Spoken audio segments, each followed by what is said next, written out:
Music matters. Who knows Gabe, man? Alright, my man. It's a pleasure to do this. It's good to fucking see you, bro. It's good to see you, Yeah, it's man. always a pleasure. It's always a pleasure. Thank you for having us. Anytime, my man. Thank you for having me. Yeah, dude, of course. Since I met you, bro, you're just a genuine guy. Like, I knew you were genuine. I wanted to have you on. And I mean, I'm excited. This is definitely the first interview we've done in Milpitas, I believe, too. So it's like out here. We've done a bunch in San Jose. Like, we've done a lot in the South Bay, but like never here specifically. But we've been in the South Bay a lot recently. Like, there's like a lot of art out here that I feel like the East Bay and like a lot of other parts of the Bay Area aren't really aware of. And it's kind of a cool thing to be able to do more interviews in the South Bay. Honestly, I'm not too connected within the South Bay and like. I'm gonna push this in more. Are you good? I'm not too connected with them, and honestly, it's. I'm not gonna say it's hard in any way. It's just I haven't reached out too much in that area. Yeah. Of South Bay rappers.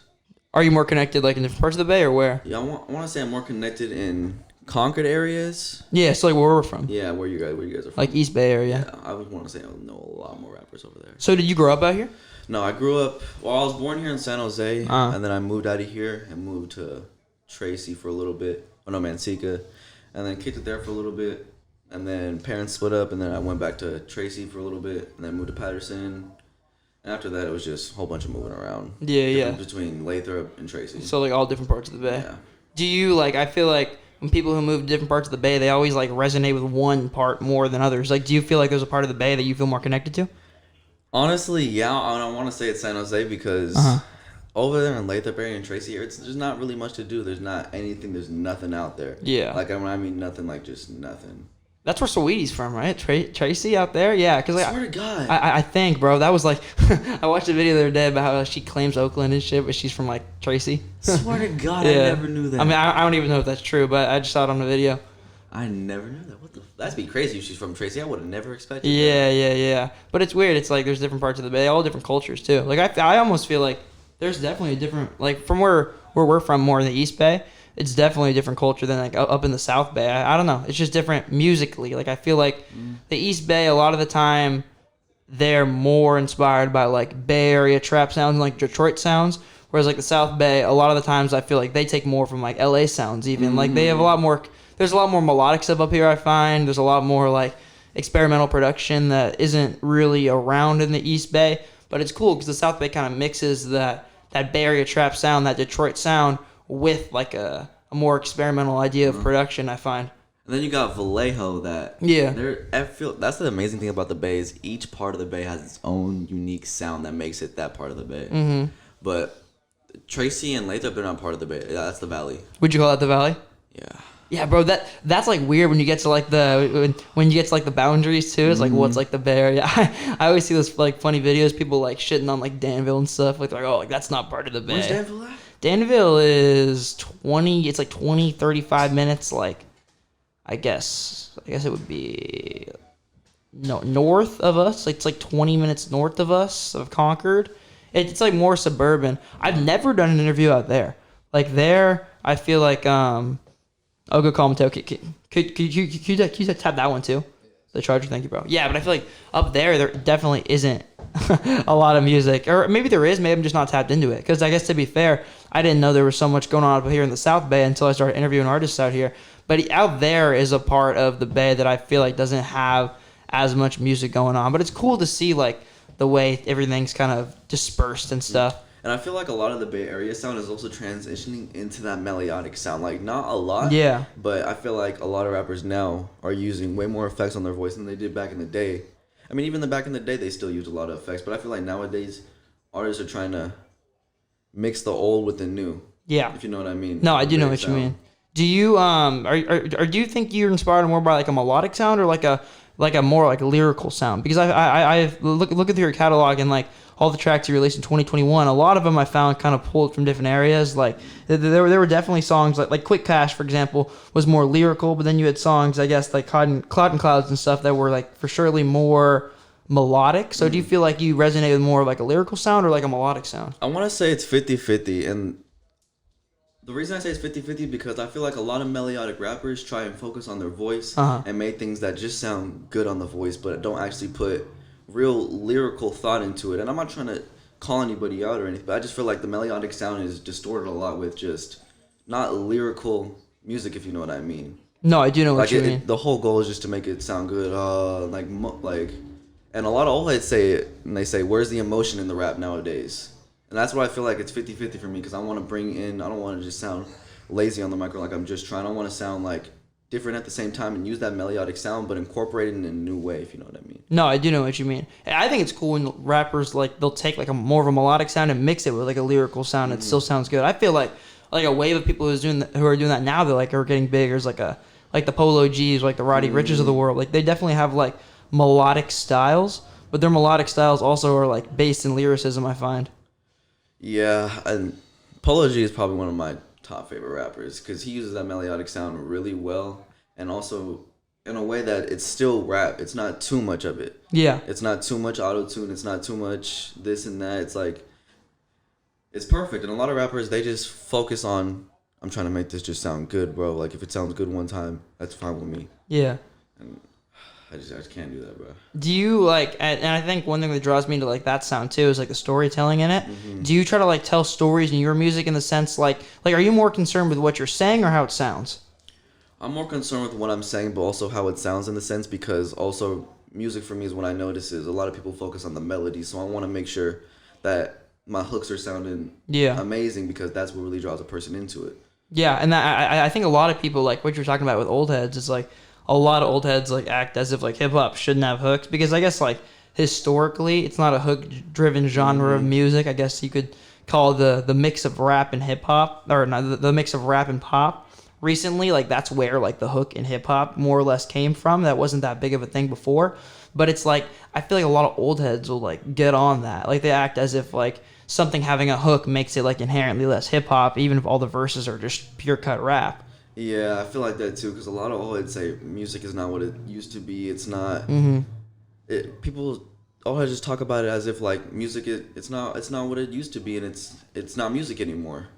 But at the same time, I feel like old heads listen to one song and they just hear what's popping nowadays, because the songs that mainly pop are the TikTok songs nowadays that got just little hooks in it. And I feel like old heads are back in the day. They're used to hearing lyrical shit and hearing real emotion in the music, and I feel like that's still there nowadays. But I feel like it faded a little bit. I feel like even going back to talk about like the way that like older people perceive newer music, I feel like sometimes they're kind of anti-progress. Like they want music to stay the same, but I feel like, I don't know, like me personally, and like I almost feel like this is like, I mean, what do I know? But I feel like the best course for music is as if it keeps progressing and keeps going to the next level. Things keep changing, and I think like this is a hot take, I think, and I talked about this in another interview, I believe, but I think it's kind of ridiculous to if you're like our age, if you're in your 20s, to like have your top 5 or your top 10 be all based in rappers from like 25, 30 years ago, like from the 90s or from the late 80s or the early 2000s, because I feel like right now is arguably the best time hip hop's ever had, simply because there's so much coming out of it. Like hip hop has never had like a cultural force in the same way that it does right now. So there's so many more rappers and so much more stuff happening. There's so many different styles and niches now. Whereas like in the 90s, that wasn't as prevalent. I mean, obviously there were still niches and different sounds in hip hop, but they weren't as widespread now, because you have hip hop mixing with literally every genre in the world because it's so big now. Like when you have a cultural force that's the size of hip hop and it gets as big as it's gotten now, it mixes with everything. And that's why I think right now there's like something for everybody. And I think that's more or less a good thing. So it's like when people in their 20s are like, oh, like 90s was the peak era of rap. It's like, I don't really understand that take. I mean, if it's your taste, I understand, but like at the same time, there's so much more happening right now in hip hop than there was back then.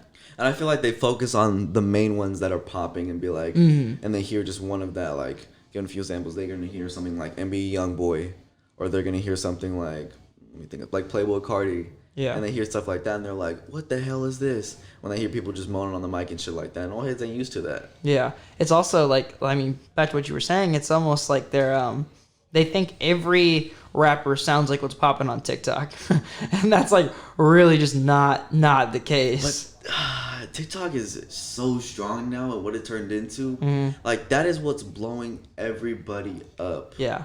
Like, and I remember I told you when we first met up, the whole can wave. Did you ever get into that? What'd you say? The whole can wave and candy paint. Oh, I remember you talking about it, but no, I'm not that familiar with it. Like, if you listen to their sound, like, it's it's different, or 10K Duncan. Those are some of the underground rappers that I want to say are probably have a strong influence right now that I've been following for a long time. You put me on to like when we first met. I remember you putting me on to like EBKJ and stuff, and a lot of like real or EBKJ-Bo and a lot of like underground Bay Area rappers. Like, is that a niche and a style that you're inspired by? Because you seem super tapped in with like the underground Bay Area stuff. I want to say it's a niche that I like, but it's not some type of music that I want to pursue. I want to pursue at the same time, but I don't want to be known for a certain style. Like, I want to be able to be versatile on different styles. I might like that style, but I'm not going to, per se, make that music just yet, because I don't want to come out with that music and say everyone, oh, he's trying to be like him, he's trying to be like him. No, I'm not afraid of no judgment like that, but I want to focus on the sound I have right now because I believe in it a lot. That makes sense.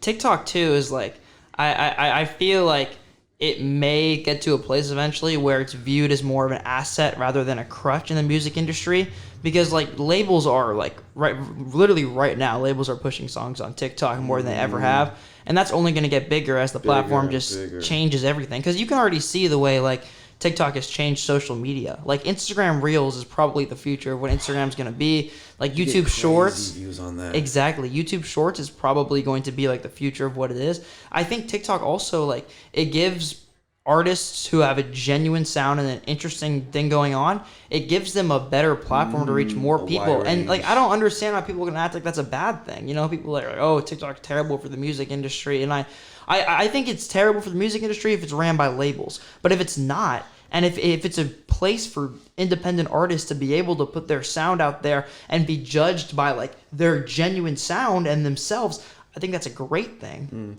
And also, I feel like people hate on TikTok so much, but people forget as artists, we're entertainers. Yeah. So that's what we have to do. People will fall in love with our music a lot, but some people also fall in love with our character, and that makes them even harder fans. So I feel like a lot of artists will view TikTok as such a bad thing, and I did at one point. I was like, I'm never being on TikTok. And then at one point I was like, fuck it, bro. I'm getting hella views on this shit. And I was like, why not? And everyone's going here right now. And also, it's TikTok those quick videos that people love and that catch your attention real quick. And the melodic sound plays a part in it, in rappers, because they're able to just get a quick little hook in there of their like little catchy thing, and people will like that. And Yeet. Yeah, Yeet's a great example. TikTok. Dude, there's a Cole Bennett video coming out right now. And that after Drake, when he showed his song, blew up. Yeah.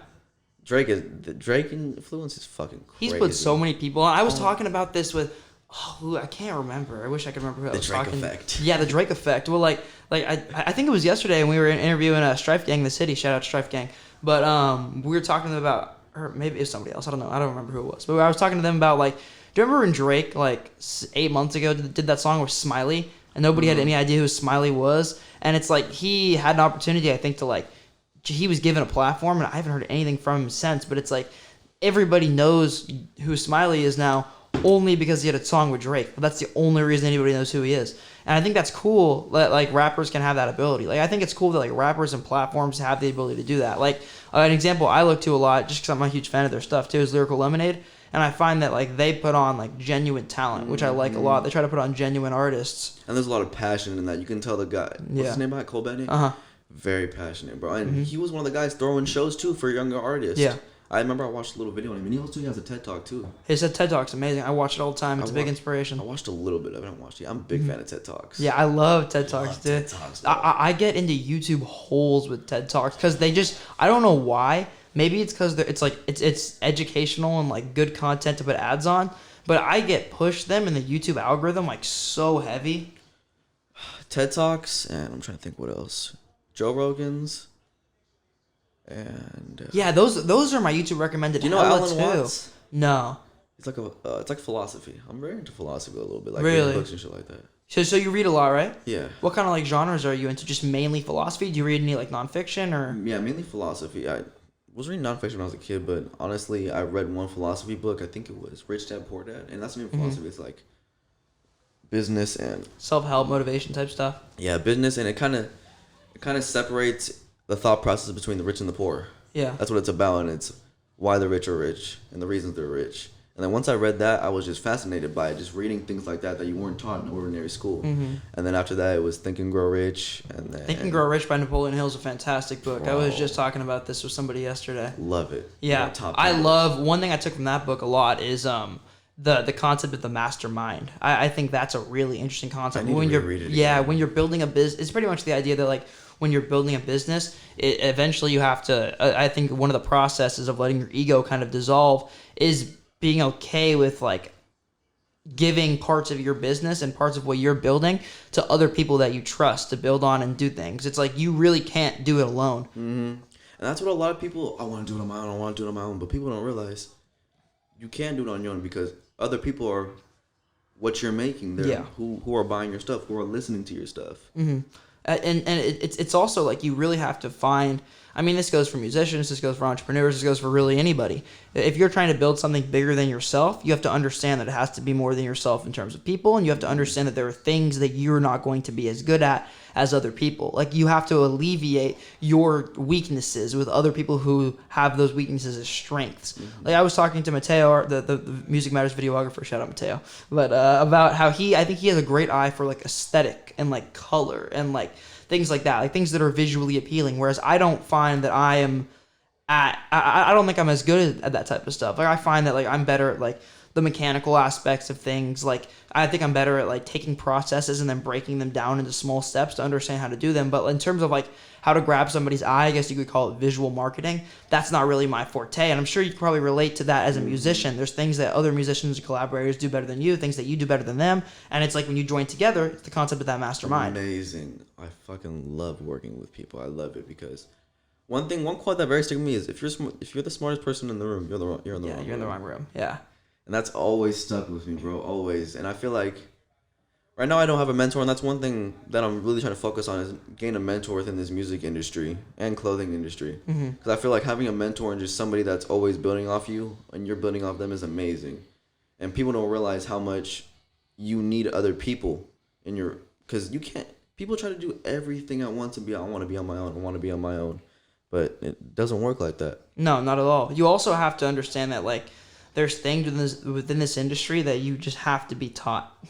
Like, you have to, like, learn. Not necessarily, you have to either teach them, teach yourself these things or learn from experience. Because this industry is so weird and different than every other industry to navigate. Like, it's so specific. Have you, like, as you've, like, started making more and more music and, like, growing and, like, just learning, have you found it difficult to, like, navigate through the industry?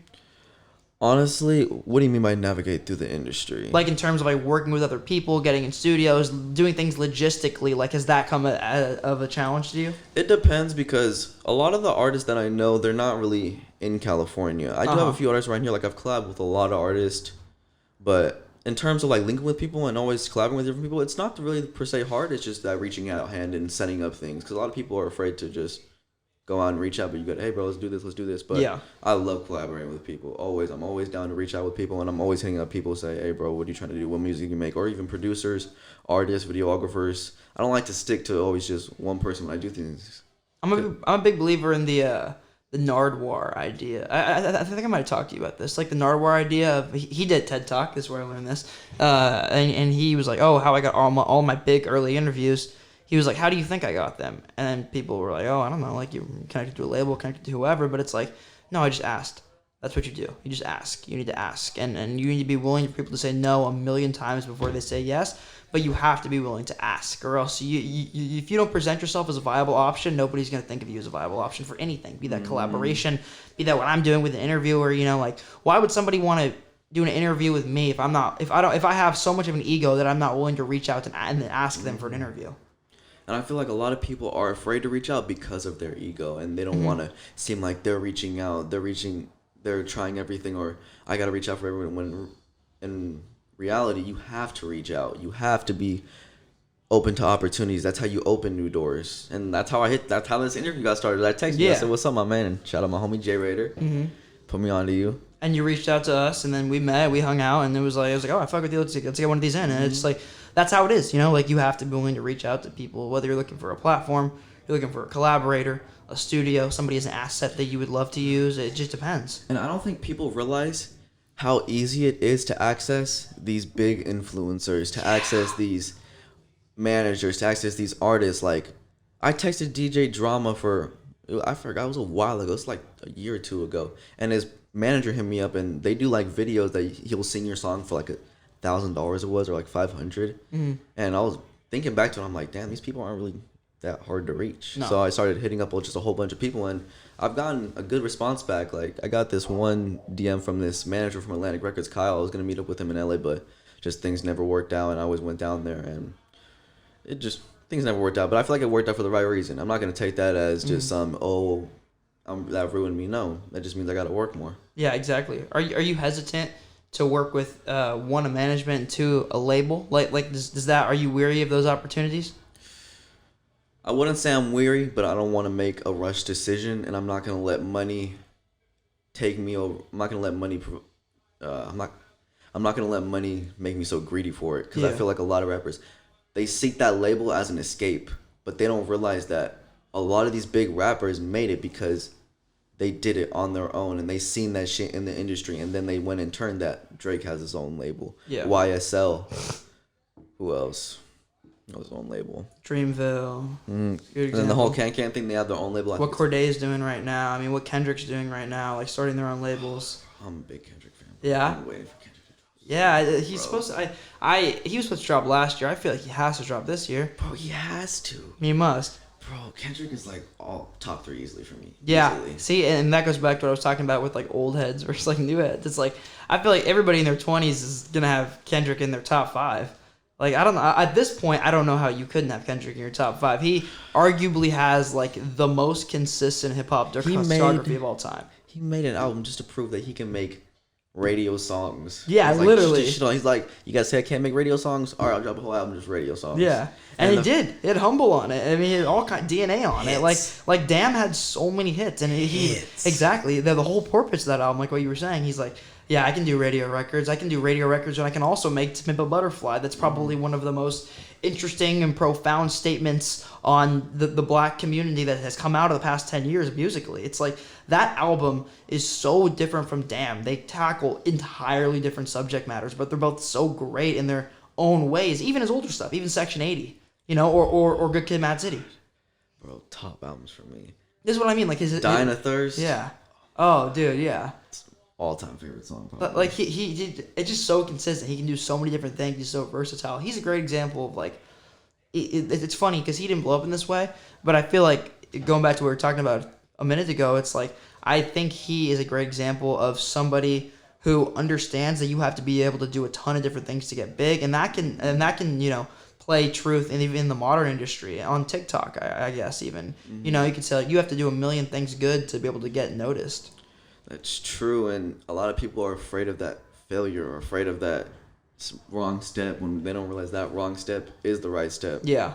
Well, and what I like about that is that on like new social media, on TikTok, on stuff like that, I find that it's a place where like the genuine art rises to the top, because it's like, think about it, right? It's like if 100 people swipe on your video, they're gonna watch it longer if they're genuinely engaged with it. So obviously the things that engage the most people are gonna rise to the top. And I feel like overall that threads the line of like, oh, we can find genuine artists on things like TikTok. A great example of this, and he didn't blow up on TikTok, but is Gene Dawson, if you know who that is. He's like, I do know who he is, but yeah, he's like he's like a rapper, but he also he does a lot of indie stuff, and like I think I know what you're talking about. Yeah, a lot Ginger of hair. He's got like all different kinds of colors hair. He's one of those guys who dyes his hair like all the time. I'm trying to remember. I think I'm pretty sure. Yeah, he's fire. But anyway, he blew up just entirely independently. He does all his videos himself. He does at least he directs them all. He does all of his, literally everything pretty much, just entirely independently. And I think that's an inspiring thing, like for a lot of young artists. It's like, whereas like the industry used to be gatekept so much by labels, it's getting to a point now where that's becoming impossible. Like because especially in hip hop, like that's becoming impossible. Labels can't really gatekeep everything anymore. You have platforms like TikTok where somebody can just blow up independently, and there's nothing they can do about it. If they don't sign, there's nothing they can do about it. I'm trying to think who the main one is, bro. Who am I thinking of? Other than I can't think of one. But and I feel like the label industry is still drowned so much in music as like an escape. Yeah. So much. And that's what's fucked too. It's like labels are marketed to like young individuals who come from like a poor, like a background with like not very much money as an escape. It's like a way of like you get yourself out of a bad situation, get into a better situation, put your family in a better situation, and continue to do what you love.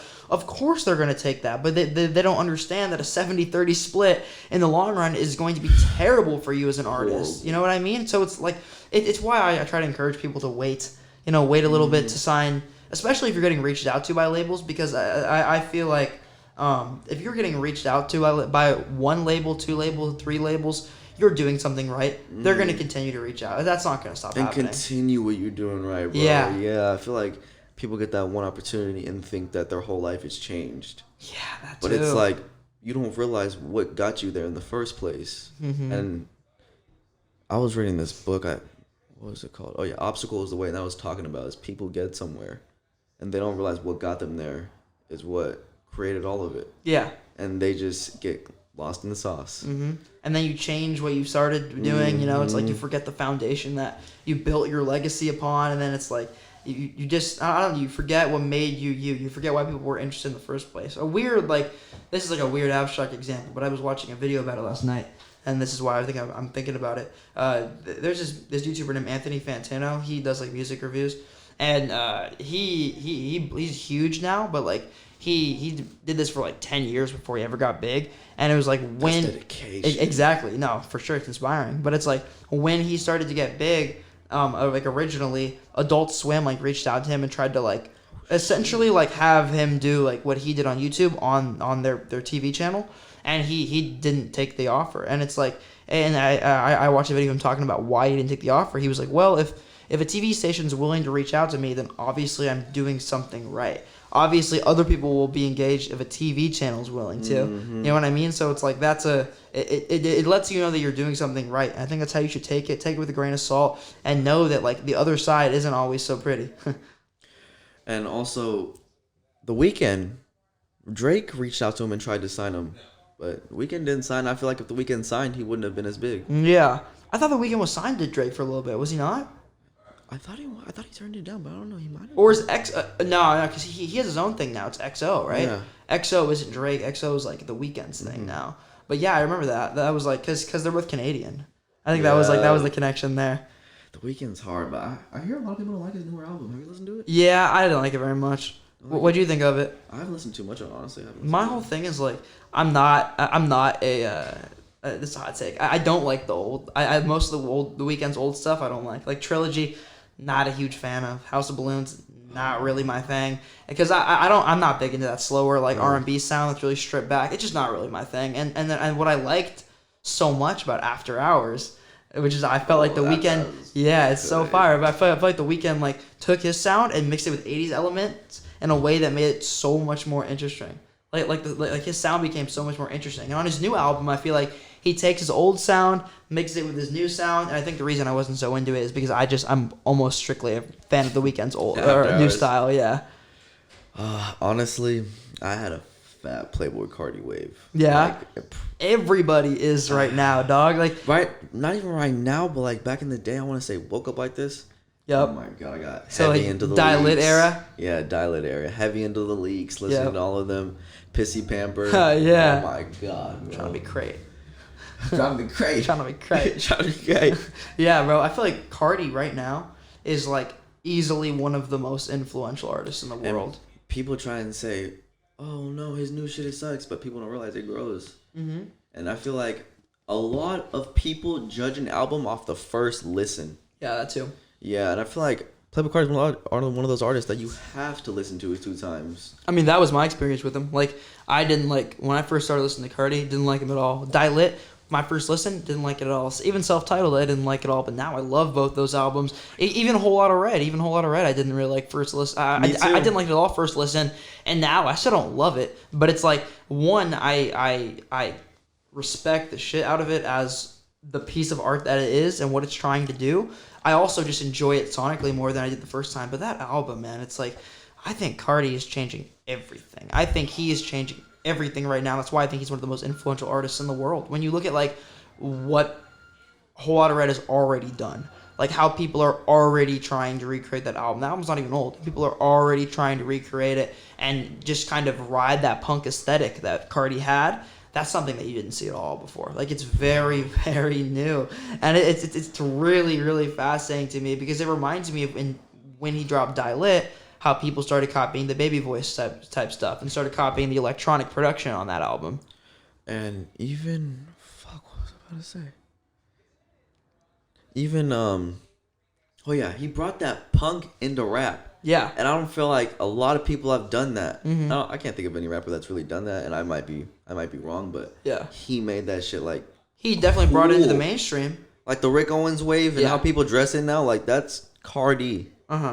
Exactly. And even you think about like, I don't know, like it's almost like Whole Lotta Red for me. It's like, even if I don't enjoy it sonically, because sonically it's not my favorite album in the world, I think that's because of the production and specifically the mix. The mix is super abrasive. His vocals are so rough on that album, but it's like you start to realize that like that is totally intentional. Like Pierre Bourne knows how to mix a record. Okay, Pierre Bourne's not like like Pierre Bourne's not mixing those vocals like that because he doesn't know what he's doing. He's mixing those vocals like that because he's trying to create a more aesthetic punk like attitude in hip hop. And I've talked about this in interviews before too, but when I saw Cardi live, my mind was blown. It is one of the most unique and interesting concert experiences I've ever had. And even if the show wasn't even that fun the whole time, but it was the most unique. I go to a lot of shows. It was the most unique and interesting experience I think I've ever had at a rap show because it almost felt like performance art. Like it almost felt like Cardi was trying to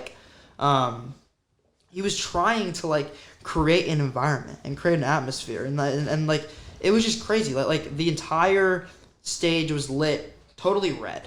Everything was red. You saw Cardi for like maybe 30 seconds for his entire like hour and a half set. It was a long set. You saw him for like 30 seconds to 2 minutes. The rest of the time you see like a shadow sprinting back and forth. He's not exactly like he's not even like saying his bars. He's just like screaming over them. He's just like the whole time, and it's like it goes back to the old head idea, like, oh, they're like, oh, this is so stupid, but it's like, no, dude, this is like a type of performance art. He is creating an environment, you know, like that, like the fact that like that show, the fact video. Oh my god, hold up. You good. Dude, I totally forgot that this is connected to Bluetooth. We shot a live session the other day with another rapper named Gabe, but Golden Boy, shout out Golden Boy. That should be out before this, so hopefully I'm not spoiling that. But we shot a live session with him, and the whole way I recorded it was I just connected my phone to the interface, and then like we played the beat through that, and it was like, but yeah. Anyway. Oh shit. Yeah, it's crazy. But anyway, so Cardi, I think like that whole experience was insane, and it's like. Old heads are like, that's not music, that's not music, that's not music. It's like, no, it's like, that's just so much different than like what they were growing up on. Way different. Like, exactly. Way different. You show an old head woke up like this, like, what the fuck is this? Like, what is this? What is this? But us generation, we're going to be like, this shit's hard. He's pushing boundaries. He's changing stuff, man. He's for progress. And I think that is like infinitely valuable to art. Infinitely. And I feel like art is always going to be that space where new things might be hated on, but eventually, if you push that enough and make it cool yourself, it'll be loved. And Cardi just switched that up, and it's also his cult-like fan base. He has bro. I be seeing people at his shows, and I'm just like, these people are crazy. Yeah, you people are fucking crazy. He has the most cult fan base I've seen in my lifetime. I'm not saying he has the most cult fan base ever, but like. Yeah, but the Vamps are insane. Like that show, like it's funny. You just look around you and it's like you can tell these people are like obsessed with Playboi Carti. Like they are just such followers of everything he does, and I think that's so cool that he's been able to build that. Mm-hmm. And that's why I say he's an effect on me is because singing that early, I didn't realize that I liked it because he was pushing boundaries. I just liked the sound, but as I got more into it, I'm like, oh, I like him because he's doing his own shit. Mm-hmm. He's doing his own thing. Sorry for cussing so much on the pod. Dude, you're good. Cuss however much you want. But yeah, no, it's ridiculous. I was talking to we interviewed my friend Sky. He runs a blog called Concert Cult. Shout out Sky. And he just does like live music reviews and stuff. And I think he said it best when I think about this. He's like, the reason that he got into hip hop originally was he's an older guy, and he said the reason he got into hip hop originally was because he felt like hip-hop became more punk than punk. And I think that makes perfect sense. Cardi said that? No. My friend Sky said that in an interview, yeah. I want to say that's true because hip hop has reached that little punk wave that has a strong following, like Suicide Boys. Oh yeah. Even though there might not be like a lot mainstream like these rappers Drake, they have a strong fan base, and people don't also realize that in the rap industry, you don't need to be as Drake level to be considered a good rapper, or even that. You don't need something crazy like that. You don't need to be someone crazy as Drake just to be stable off rap. I feel like a lot of rappers forget that, and they always try to be somebody who they're not yet, and don't realize that character development took a long time and a lot of work. Building a cult fan base is arguably like one of the most valuable things you can do now. If you can get people to be interested in you as a person, they'll follow you anywhere. And I think that's why you buying your ideas. Exactly. Yeah. It's a great way to put it. Buying your ideas. And I think that's why you see so many artists right now branching out and being totally comfortable, making YouTube videos while they make music, or doing what you do, making clothes while you make music. It's if you can get people to buy into you as a person, your ideas, and what you are trying to do, they'll follow you anywhere. Mm-hmm. And I feel like a lot of people forget the inspiration part of it too, or like the real life behind it. Because vlogs, why are vlogs so popular? Because people like to see other people's life. Like that's just a human fact. Everyone's watched vlogs in their life. People like to see what other people do, and they take inspiration off that. And if you're a rapper and someone looks up to you, then they're going to buy into everything that you do, everything. Vlogs are like, I think vlogs are popular for the same reason that mukbangs are popular. It's because, hold on. So think about this, right? It's like, why is a mukbang popular on YouTube? I think it's because, this is sad, but I think it's because there's probably a lot of lonely people who want to feel like they're eating dinner with somebody. There's probably also, I thought about it that way. Right? Yeah, exactly. That's how I've always thought about it. And it's like, everybody's lonely. Everybody is lonely. It doesn't matter how many people you have in your life. Everybody's a little bit lonely. And when you are able to really connect with somebody who's vlogging, you then you feel like you have a friend. And that's why when people like David Dobrik do bad things and they get canceled, they get all controversy comes about them, people take it so personally. It's so one-sided versus another side. It's because this person feels like a friend. That's true. And back to the lonely topic, I feel like a lot of people look at lonely as such a bad thing. Don't be lonely. But people don't realize that you have to be lonely to get the work done, or you have to be lonely just so you're overall happy with yourself. If you can't be happy just when you're alone, then how are you going to be happy towards other people? And that's just going to affect a lot of other things that you are not conscious to. I fall into that camp. For a long time, I didn't realize that I needed to learn to be happy by myself. I didn't realize that at all. Me too, bro. And it was it's crazy. You don't realize that you rely on other people so much until you realize that you can't be alone. I was such a byproduct of that. I can't lie. Yeah, and I had that realization. I was reading those books, those philosophy books, and Rich Dad Poor Dad. I want to say towards end of junior year, beginning of senior year, and I started reading those, and I just had a lot of deep realizations about myself. Not even on no crazy shit, but just I had to realize to myself that damn, I'm not being myself. I'm following, per se, the cool kids. I'm trying to be somebody. And I noticed I was damn, I'm unhappy with myself. And so from then, I've just been doing my own shit. And that's when I really got into music, because I was always saying since sophomore year, I'm finna drop a song. And then I didn't really do it till junior year. Mm-hmm. My friend Richard, shout out Richard, he put me onto it. Robert, I think it's Robert Downey Jr.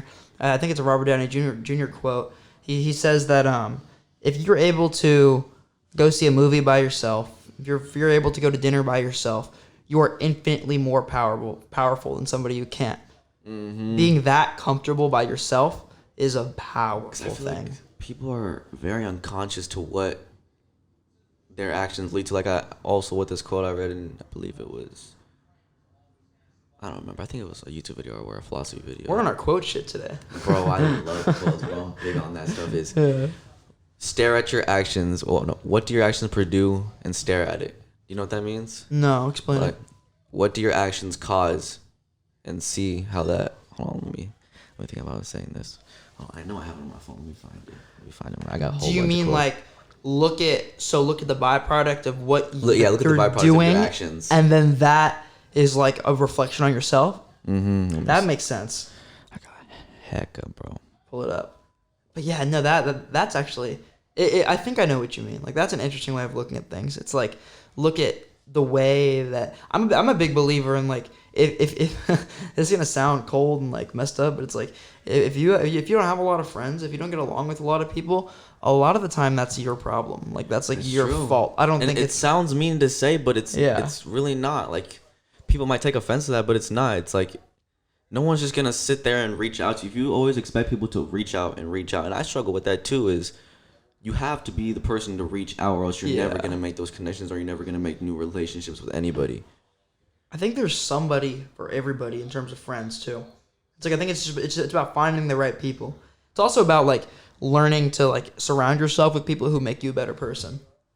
Yeah, that's true. And I feel like a lot of people surround themselves with bad people that they don't realize are bad, or that have bad habits and they don't realize they're bad habits, and then those bad habits get projected onto them. And I was big on that too. Is I don't know, reading those books early, I had a lot of realization about friend groups, about little things people do, about partying. Like I'm not a big partier, and I never really was, but at a point I was going to parties with my homies and shit like that. But then I just got to a point where I was like, damn, I see all these people at these parties, they just drinking and getting fucked up. Yeah. And people, I'm very big on working every day. Like I'm a big workaholic, and like if I don't work on my personal like music and clothing, I can't be happy with myself, and that's just me as a person. Yeah, I think about it. Talked about this yesterday with an artist named Xanabis. Shout out Xanabis. But he was talking about like laying foundation, brick by brick by brick. So it's like you start with one brick, right? And let's say you place that brick on the ground on Monday. If on Tuesday you can put 6 bricks down, you then have a line of bricks. On Wednesday, if you're able to layer 6 more bricks on top of those 6 bricks, you then have the foundation of a wall. On Thursday, if you're able to take that wall or take those 6 bricks, turn into a full wall, you then have a full wall. The next day, if you can take that wall and make 4 more, you then have a house. Mm-hmm. And I feel like a lot of people struggle with it. We don't teach it in society. A lot of people just want to get somewhere, but they don't see what it took to get there. And I read this one quote. It was, don't focus on going from 0 to 100. Go to 0 to 10, 10 to 20, 20 to 30, 20 to 40, 20 to 30 to 40. But I found the quote. What do you do and what do your actions produce? Stare at it. Means like, That's like the most real.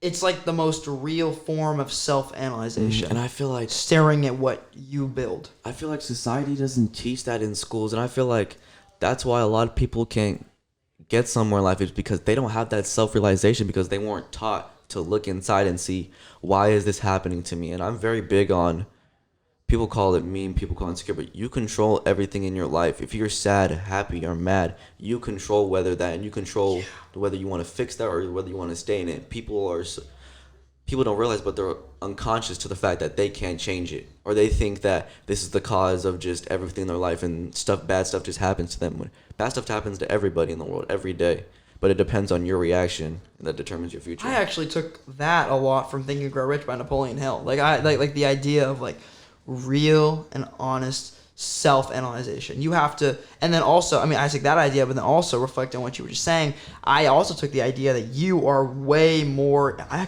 gonna find the quote that I wrote down from that book,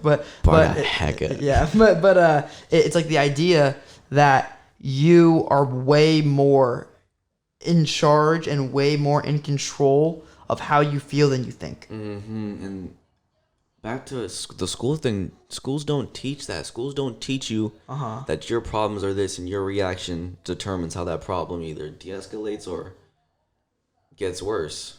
And here, I found it. Yes, Napoleon Hill quote. It's, the mind is a creature of habit. It thrives upon the dominating thoughts fed it.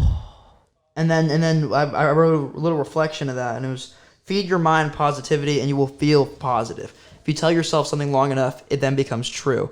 That can be a blessing or a curse, but if you use it correctly, the concept can reap extremely healthy benefits. Bro, and that's crazy. And a lot of people can't realize that. Even me, I had a realization that I was always thinking negative, but not negative in the sense where it would be pure negative, but it would be unconscious negative, like either talking about myself, or I could tell in my music that I wasn't as what's the word I'm looking for? Honest or honest?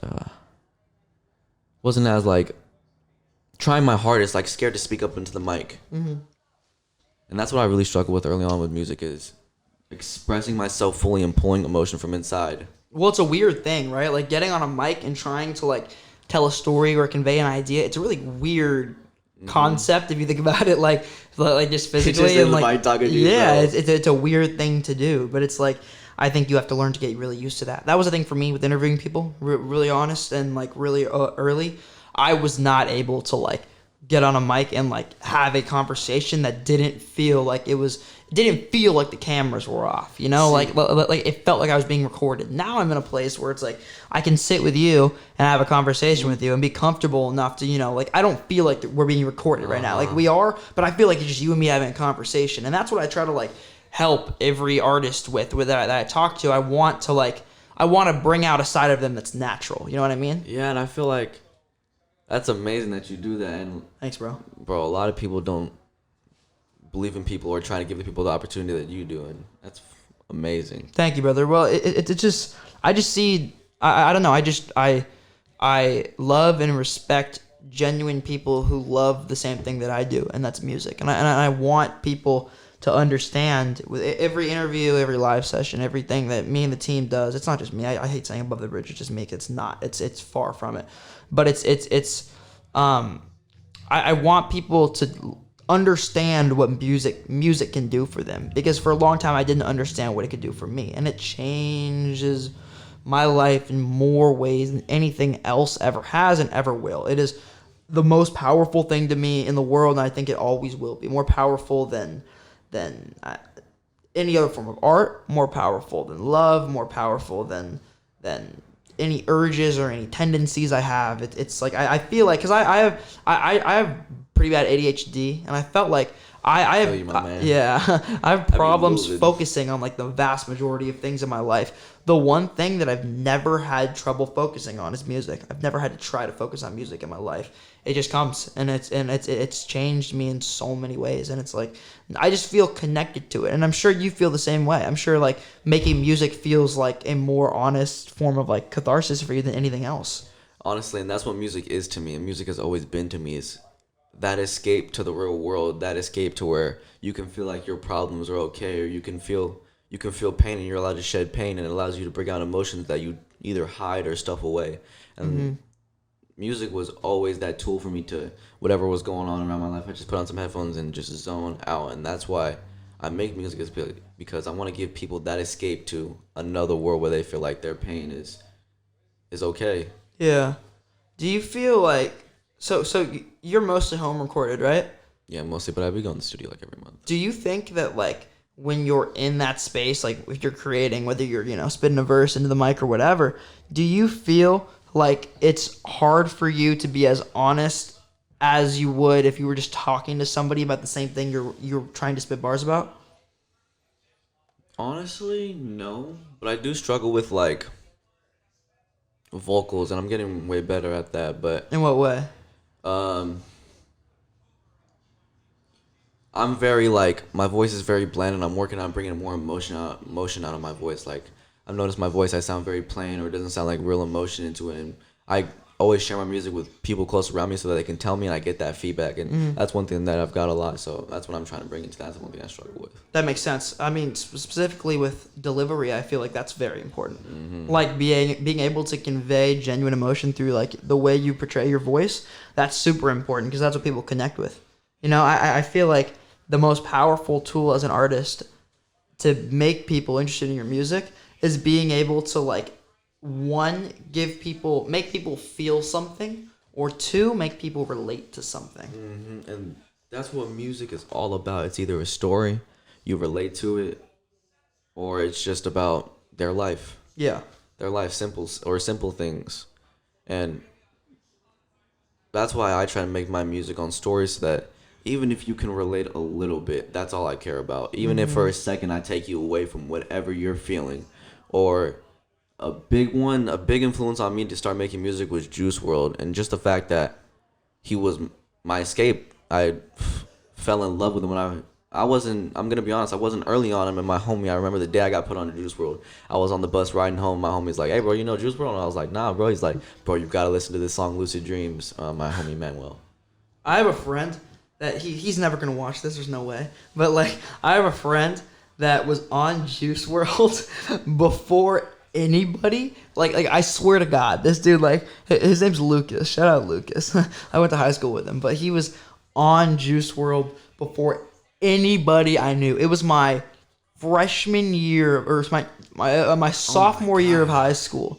I remember this so specifically. We're in the library at one class, and he's like listening to music. I always ask people, I'm like, oh, what do you listen to? Just because I love this shit. That's how I am. So I'm like, hey, what do you listen to? He's like, Juice World. Do you know who Juice World is? I was like, no.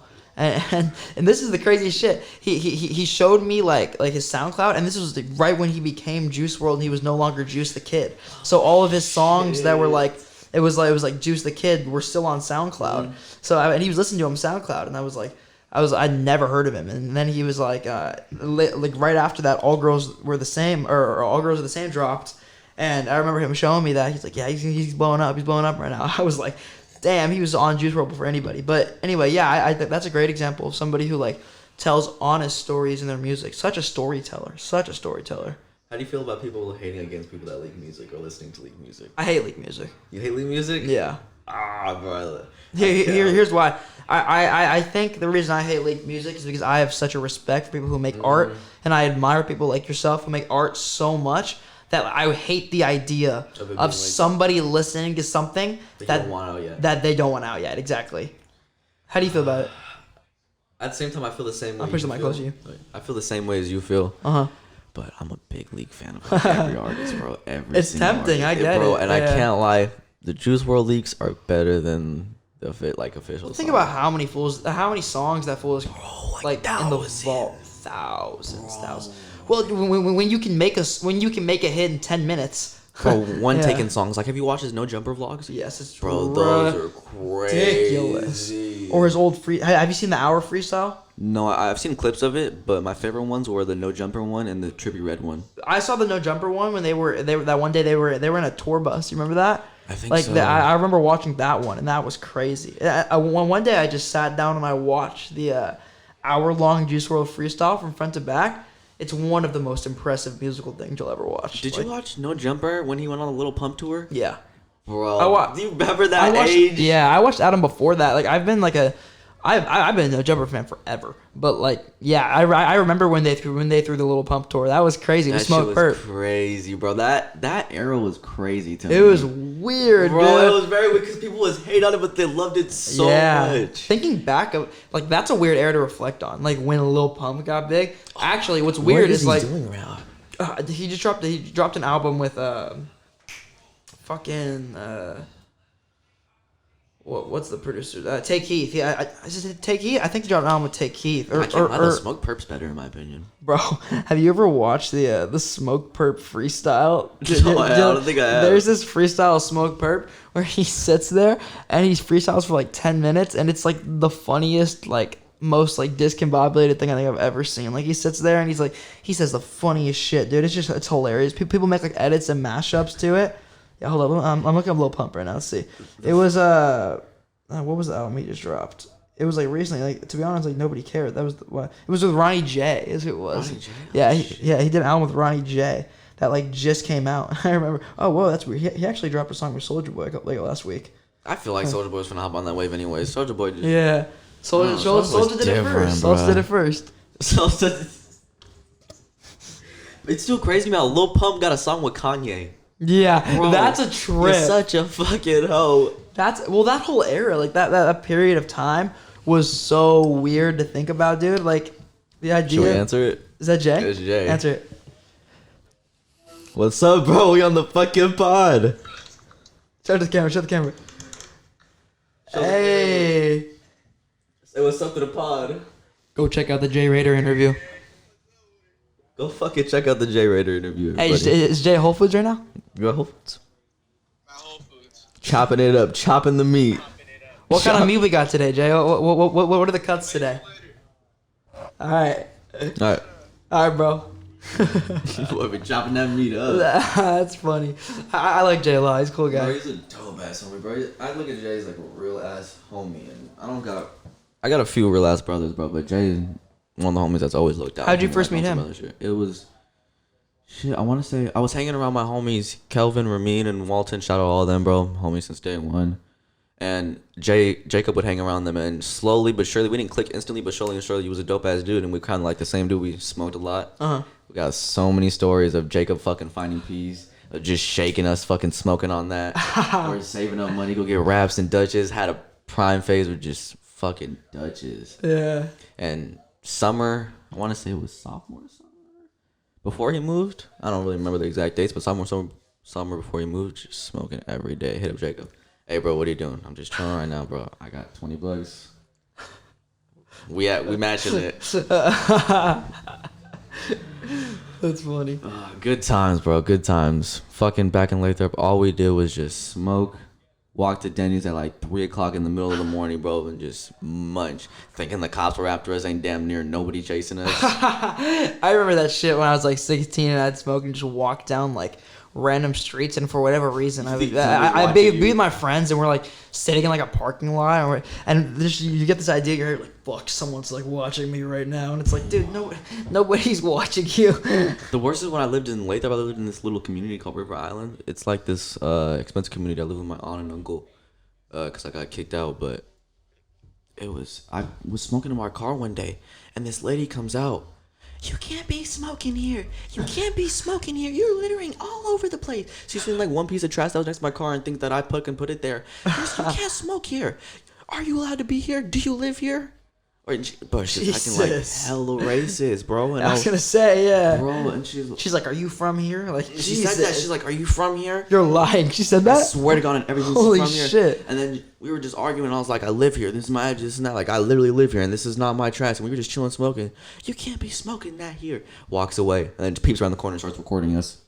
That's always the move. That's always their go-to. They hit they'll yoke you and then like walk around a corner and try to like record you as if you're doing something wrong. Like, I got my marijuana license, man. I can't. Yeah, can't tell me you're nothing. literally doing nothing wrong. Nothing wrong. You're doing something entirely legal. Like you are literally doing nothing wrong. What sucks about over here too is San Jose. You have to be 21, even with the med card. Oh, is that how it is? Yeah, it sucks. Yeah, that's like I hate it. That's weird. Is that by like? I thought that was a state thing. Is that a state thing? It's a city thing, I think. Oh, it's a city thing? I want to say it's a city thing. I didn't know that. Because I can go to either Berkeley or Santa Cruz, or when I lived in Lathrop, I used to go to Stockton or Modesto. They used to So explain where Lathrop is. That's like NorCal, right? Like how close to Stockton is that? Literally like 20 minutes away from Stockton, like 20, 15 minutes away from Stockton. Okay. And Stockton's huge, bro. Stockton. Do you realize how huge Stockton is? Stockton is so strange to me. Like, it's just like a gigantic city in the middle of NorCal where there's like nothing else. Bro, and Stockton is crazy, bro. Yeah, it's wild. But yeah, it's like 20, 15 minutes away from there. And Lathrop is literally right in between there. It's right next to there. And all the freeways are just connecting us right off the road. But Lathrop's not that big. We only got fucking one Target, stores, gas stations, and shit like that. We got a few food. Is that the type of place where like people will grow up and get stuck? Like is it that type of town? I had to move out, bro. Yeah. Like, and people don't realize that when they're in a town like that, they don't, because also I feel like kids a lot of days are influenced by their parents' choices, because a lot of parents make their own kids' choices, and the kids want to do something like, for say, go to college, but the kids just wants to do something else. And that's not everybody, and I'm not hating on anybody that goes to college or does anything like that. But I feel like at a point, you just got to start making your own decisions. Yeah. No matter what anybody says. Yeah, that's something I'm starting to realize more and more. Bro, but Lathrop is just a dry town, nothing to do, and the people there, it's like you can tell are just like, they're just gonna grow up and stay here. And I'm not trying. That's why I had to move out. Like, I could have stayed in Lathrop for a little bit, but I was like, I just want to move out to a different city, because I don't like staying in somewhere when I'm just surrounded by my past and I'm not really growing. And there's nothing in Lathrop compared to the Bay Area, where there's way more things to do. There's way more people to me, and even if I lived in Lathrop, driving back and forth like that would have been hell. Yeah, that would suck. So I grew up like bouncing back and forth from like Concord and Clayton. Concord's like a bigger version of Clayton, but Clayton's like a small, like little, like it's like a very like little conservative pocket in California, and it's like growing up there, and that's why right now I live like right on the border of the two, and it's like growing up there, it's the same kind of thing. Like people get stuck in Clayton a lot. like very easily too, and it's you see it in the people that grow up there and only have ideas from those circles and have never really branched out and tried to learn about other people and other things and other places, and it's like it's a headspace, you know. And I think there's a lot of like value that can come from a small town mentality, but I do think like if you really want to create something that's bigger than yourself and impacts people, it's hard. It's really hard to do it in a small town. I think it's becoming easier and easier though. Like I think the internet is making it easier. Definitely. But it's hard to like stay in a small town and like create like something way bigger than yourself. And even if you do, it's like you can't stay in that town. Yeah. You can't, like, you can stay there all day making music, but you're not gonna, or doing whatever you do, but you're not gonna grow as much as if you're going out, moving, meeting different people. That's something I struggle with too. Is I was one of those people that was like, oh, I'm waiting for people to come and waiting for people to come to me, but I had to be that. Just realize that no, I just need to move and put myself in the situation whether I like it or not. And I don't regret anything about it. I loved it, and I love the fact that I moved and did that to myself. Mm-hmm. Yeah, the waiting for people to come to you thing's a weird thing. It's like it's you know, like on one hand, it's like I guess the people that come to you are going to be more genuine and really want to work with you. Like, you know, like somebody who comes to you really, really does want to work with you. But at the same time, that's hard. It's hard to get people to do that. It's hard for that to happen. It's less of a like less people, rather than reaching out and just seeing, because you never know. You might hit somebody and be like, damn, this nigga's dope, I want to work with him. Mm-hmm. And I've made songs with like this one rapper named Curry. Shout out Curry, bro, fucking boy. But I texted him a few times. We got a few songs, and ever since that, we've just been boys. And I got another boy from Honey Band Day. Shout out him. You should check his music. Fucking from Ohio. Mm-hmm. Dope ass sound, like kind of like a melodic Polo G, but just spitting bars. Yeah. Do you find yourself reaching out to a lot of people, and like how do you do it? Just on Instagram or? Honestly, okay. So for like rappers per se, I like to listen to a lot of rappers' new music just because I like to hear what niggas are making, and I like to hear what people are. I like to hear what's popping right now. And usually, I'll just like a few of their things, and then I'll message them, hey bro, your shit's fire. And then they usually reply back, hey, thank you bro, appreciate it. And I'll be like, if you want to collab sometime, just let me know. Mm-hmm. Yeah, it's that simple. Yeah, simple as that. People look at that as, oh, I can't do that, bro. I can't do that. And why? Like, you're not a bad person for it, and if you don't reach out, your opportunities are so limited. Yeah. So limited. I found that like I learned a lot of like that concept really cemented in my head. Shout out to my friend Lance, my friend Lance Rediker. He's really good about that. He's really good about reaching out to other artists and people and collaborators, and that was something that like I really like started to understand. Like, damn, that is often the difference of whether or not you can make it in this industry. Your ability to collaborate with people, your ability to meet people, your ability to talk to people, network, make friends, that's huge because you just can't do it alone. You know, does that Drake, and that's why I look at Yeah, Drake too. Who does he do it with? Everybody that's on He's so tapped in with the underground. So is Kanye. Kanye too. Same thing. He's super tapped in with the underground. Like, you look at like a lot of the smaller artists that are signed to his label, like 070 Shake. She's like signed to his label, and when she signed him, she was like nothing, and I don't know how the hell he found her, but like he's even there's a group I love right now called Paris, Texas, and I was here. They're from where are they from? I think they're from Texas.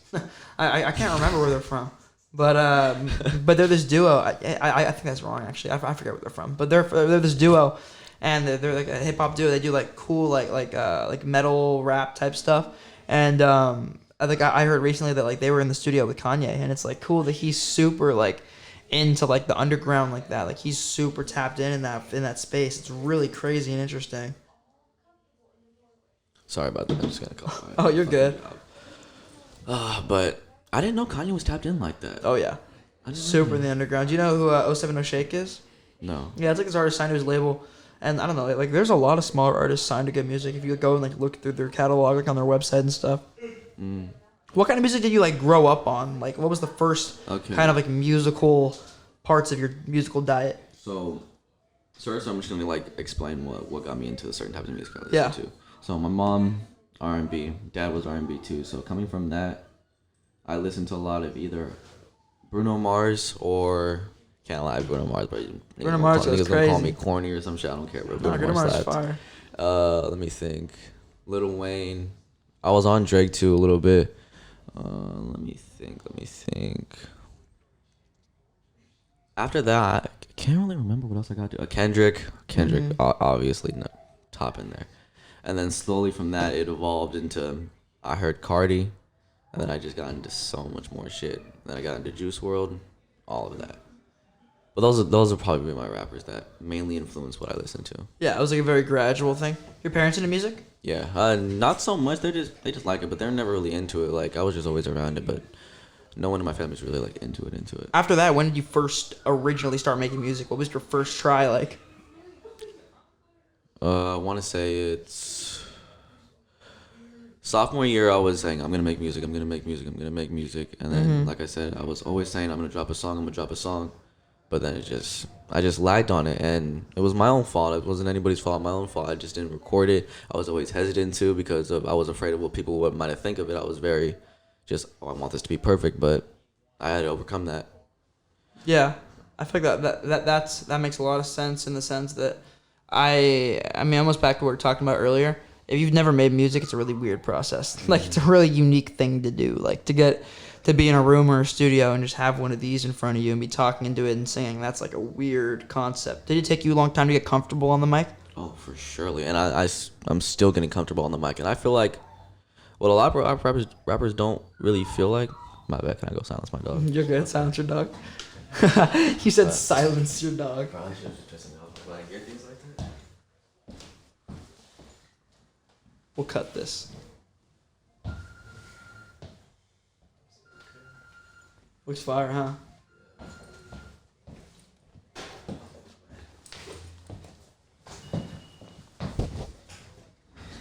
That sounds mean. So silence my dog. Silence your dog. It's not like I'm beating him or something. Let me go shut my dog up. Shut that motherfucker up.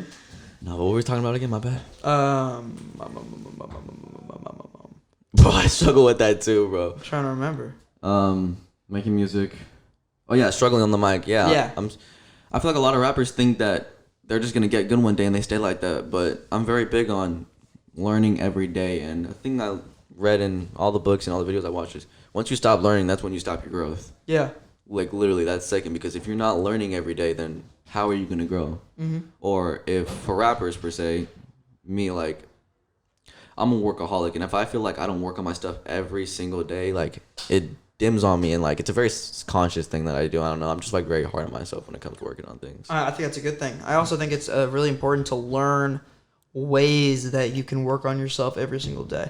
Learn different ways. Learn the things that you can do every day. You know, making like you know, putting out a record every day. Obviously, you're not going to do that, but it's like learning to like, you know, okay, I can make a beat every day. I can record a song every day. I can write a verse every day. It's like those are things. Those are small things you can do to like improve every single day. Like, how do you on a daily basis, like what kind of things do you try to do to just improve on your craft? Well, at first, when I was first making music, I would show my music to a few people, and I would take that criticism very. Not in no way as hate. I love criticism when it comes to my music, and I had a process of it. When I first started making music, I was just making music. I was making a ton of music, just going one take songs, because I damn near thought I was fucking. I want to be like Juice WRLD. I'm just gonna one take shit. Yeah. But as I got into that, I needed to learn to slow down, and I don't know whether I have ADD or ADHD. I'd be moving faster, you know, bro. But that's very big on me. Is I like to hyper focus, and I had to learn to hyper focus because I noticed myself if I get too ahead, it affects my vocals, it affects my thought process, and going too fast like that, it's just I just learned it's not good for me because it's not my full 100% effort. Like I feel like I'm rushing something, and I don't want to rush my art in any way, shape, or form. But I had a big process of how I wanted to construct my rap. So first, I just focused on the sound. And then I went lyrical because I noticed, hey, I'm not being as lyrical as I want to be because I don't want to just have lyrics. I want my shit to mean something and for it to have like real bars. Like that's what I want to be known for as a rapper. Yeah, he might be making some melodic shit, but if you listen to what he's saying, he's actually spitting some real shit. And as I got into that, I like making not hints, but like being metaphorical. Like not just making bars, but making bars on things that people won't understand right away. Or things about the mind. I'm very fascinated by the mind, like the quotes we talk about and stuff like that. But I had a time when I was just very focused on my lyrics, and that helped me a lot because I thought about it back in the day. These people who made rap, they focused on their lyrics. They told a story with it, and I wanted to bring that in it. I didn't want to just make old rap. I wanted to make it with my new sound, and I wanted to make it lyrical, but at the same time that new sound, because that's what I love making. I mean, that's where the origins of the genre come from. It's storytelling. Do you feel like when you get in front of a mic and you can kind of speak your truth, tell your story, is that like a form of release for you? Oh, for sure. Like, if I don't make music, I'm not happy with myself. Like, it's just like my only way to escape like whatever I'm feeling, because that's the one place where I can write down however I'm feeling, how I'm feeling at that moment, what I felt, how I'm feeling, my emotions, anything. And that's what I love about it. My favorite thing about music. I'd be curious to know, like, does that make it difficult sometimes to work with collaborators, or do you think you work way better with collaborators? Or like in the sense that, if you're in the room with somebody, sometimes it might be harder to like speak your entire truth than if you were by yourself. Yes, I did struggle with that, but I'm still overcoming that as a sense of I just learned you can't be scared to speak your truth. I don't give a fuck how I sound in the mic, because I know at the end of the day I'm gonna perfect that sound and it's gonna sound good. Like, I feel like a lot of rappers are afraid to speak on pain and speak on things when a lot of rappers get popular because they speak on things. Juice WRLD was really big on because he was talking about shit that people, he's talking about his sadness, he's talking about his love for girls, and I feel like some topics of rap they're afraid to talk about because they think, oh, this isn't rap or this is corny. But I just want to bring that mental space into rap, or like that self-awareness into it, that you are way stronger than you ever know and you are in control of your own life. I think it's a powerful thing, and it's becoming more and more accepted in hip-hop. Slowly. Which I think is a really good thing. I think it's awesome that we can now talk openly in hip-hop about things like mental health, things like addiction, things like depression. Like, it's great that we can talk about these things openly and not have it not be perceived as some sort of like weakness, and rather be perceived as someone being honest. I want to say there's a bad side to that too, because old heads might say, bring it back to the old head topic, they say, oh, rappers are so great to bring drugs into their music now. Like, that's all they talk about is drugs are glorified into rap. And that's a big thing, because back in the day when they talked about it, they would talk about it low. They wouldn't just be like, oh, I'm doing drugs. And fuck, I forgot where I'm going with this. I the way I think about that is, like, I feel like rap 15 years ago was people talking about how they sold drugs, and rap now is people talking about how they take drugs. Like back then they were talking about the struggle of drugs and what they did for them, like some real shit, like they actually sold drugs or did this because they had a reason to. But nowadays it's glorified within the music game, especially with opioids and pills. That's the biggest thing. And I think about this a lot, actually. I feel like, I was gonna say Future. I feel like the SoundCloud era, in a lot of ways, has desensitized us to drug use, and it's like people don't understand when you say you're taking a perk, when you say you're taking a bar, it's like people don't understand like what those addictions are like. Like your average like suburban rap listener doesn't understand what it. I mean, I'm not even saying that I understand it fully, but I don't think they consider nor understand what it's like to have an opioid addiction. Oh, for surely, and they glorify it too as if it's something like, oh, cool. I'm off a perk, I'm so cool. When it's like, damn, bro, you're just rapping about being high all the time. That's where I think Juice WRLD did a great job at like talking about it in a bad way. Exactly. Like he would talk about his addiction. Like he would talk about, I can't stop. It was never like it was never like glorified. I felt like with his music, a lot of he talked about drugs a lot. But I feel like crazy to me. It really, because to me it's not. Like to me, I saw it coming. Yeah, I definitely saw it coming. Definitely, because every single one of his songs is about death, bro. Super sad. Everything. It's sad, but he makes it in a way to like you don't really feel sad listening to it. But if you really listen to it, you're like, damn, this nigga calling out for help in every single one of his songs. Every single one. That's the craziest thing. Being close to him, how would you just let somebody do that? Do you think in those settings labels should get involved? Like do you think, like in Juice's case, for example, do you think Interscope should have stepped in and said, okay, we're gonna stop funding you if you don't go get help, if you don't go to recovery? I don't believe that they should be like full on, we're stopping doing this, but I feel like they should be there for their artists. I feel like the label industry exploits artists just for their talent and doesn't take exactly. They just want artists to make the best music they can so that they can make the quid dollar. And they don't realize that over time that's taking a toll on the artist. Well, it's also like in the case of opioid addictions in Juice WRLD, it's like he couldn't create if he wasn't under a substance. So it's like in that setting, the label is inherently profiting off of somebody's addiction, whether they like to admit it or not. If the label only makes money if the artist creates, and the artist only creates if the artist is high, then the label is not only fueling, but they're profiting off of our artist's addiction. And Michael Jackson. Yeah. How did he die? Because he was fucking prescribed too much shit. Yeah.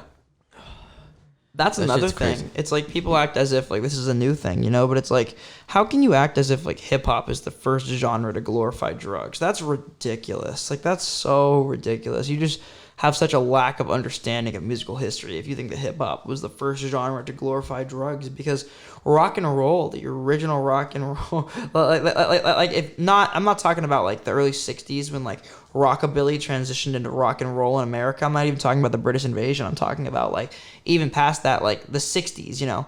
I'm talking about like psychedelia. How can we act as if the psychedelic movement wasn't a glorification of substances? Whether or not those substances are harmful is another conversation. But how are we going to act like Pink Floyd and Jefferson Airplane and the Grateful Dead weren't promoting drug use? How are we going to act like they weren't glorifying drugs? Like, maybe it wasn't in their music, but it was in their lifestyle for sure.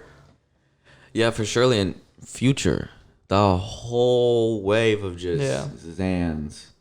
All that shit. I took 56 Xans in one night. Nigga, what? Yeah, like what? Like that's a flex. I'm just like that's just some type of I'm cool.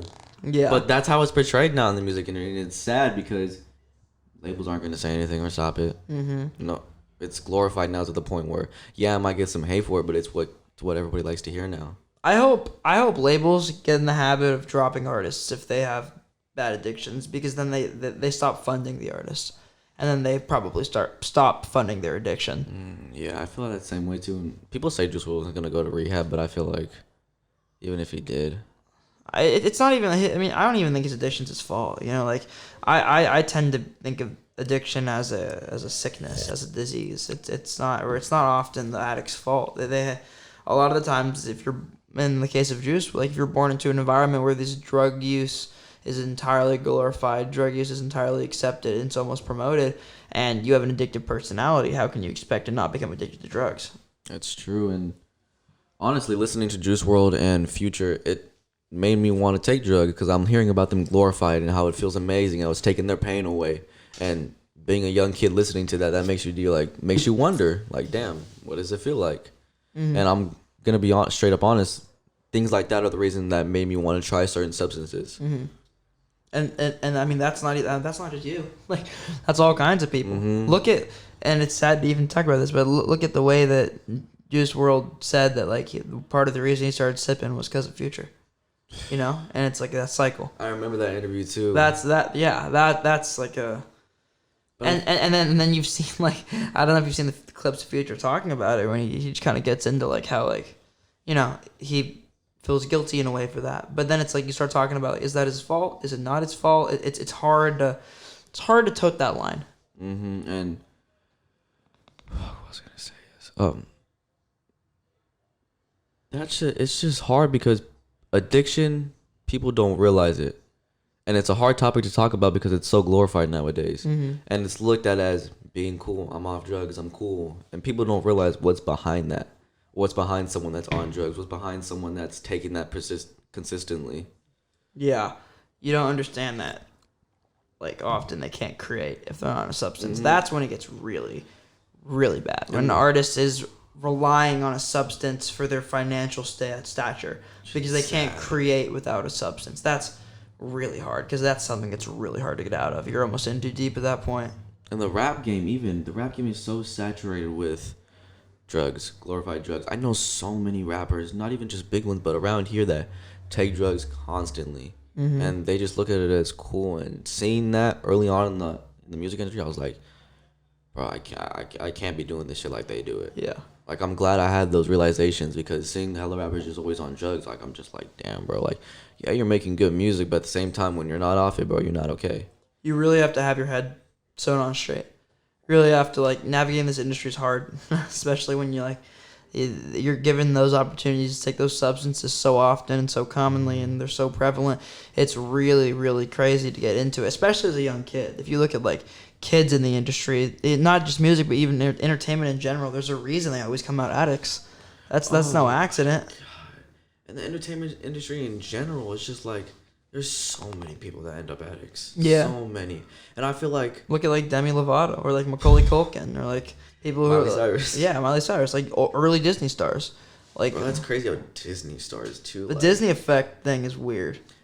I know a little bit about the Disney effect. I just find it crazy that and corporations like that don't look out for the mental health side of things like that. Yeah, that's why I feel like a label almost should do a similar thing. I don't know. It's hard because like it's a really weird thing to tote. It's like, so are we managing an artist's music, or are we managing an artist as a person, or are we in charge of what they do in their free time? It's like, but then it's like, should we be funding their drug addiction? But should we step in? Should we not? It's a really weird thing because I almost feel like the argument that a label should remain a label and have nothing to do with an artist's life is like that's even a fair point, you know? Like, I get it.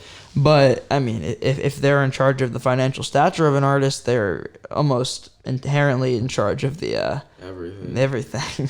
Because people are so addicted to that money, they're like, damn, I wonder if I stop doing drugs, are they going to stop fucking with me? Yeah. And that's sad. The Weeknd glorifies drugs like crazy. Also, he glorifies sex addiction a lot, I feel like. Yeah. I feel like he's kind of, not even to throw shots at the Weeknd, but I feel like he glorifies like constantly having to have sex as like a good thing, or like a good thing. Like, I'm not anti-sex, but I'm just saying like the idea that like, you know, that's something that you like need. Like, that's another thing you can very easily become addicted to. Anything you can get addicted to. People don't realize that addiction lies in your thoughts and the things you do every day and the words you say. Like, people don't realize addiction runs in many forms, and it's not just pure only pills or something like that. You can be addicted to many things and not realize that. And I'm very big on like being self-conscious enough to realize the things that you do in order to improve, because if you don't realize that, then how are you gonna improve? You can become addicted to productivity. Oh, I kind of think I am. I am too, bro. Yeah. I'm addicted to like, oh my god, I can just zone out and work all day on it. I think this is sound funny, but I think like if there's any like drug that I would ever become addicted to in my life, if I tried, it would be like either like meth or Adderall, because I think but no.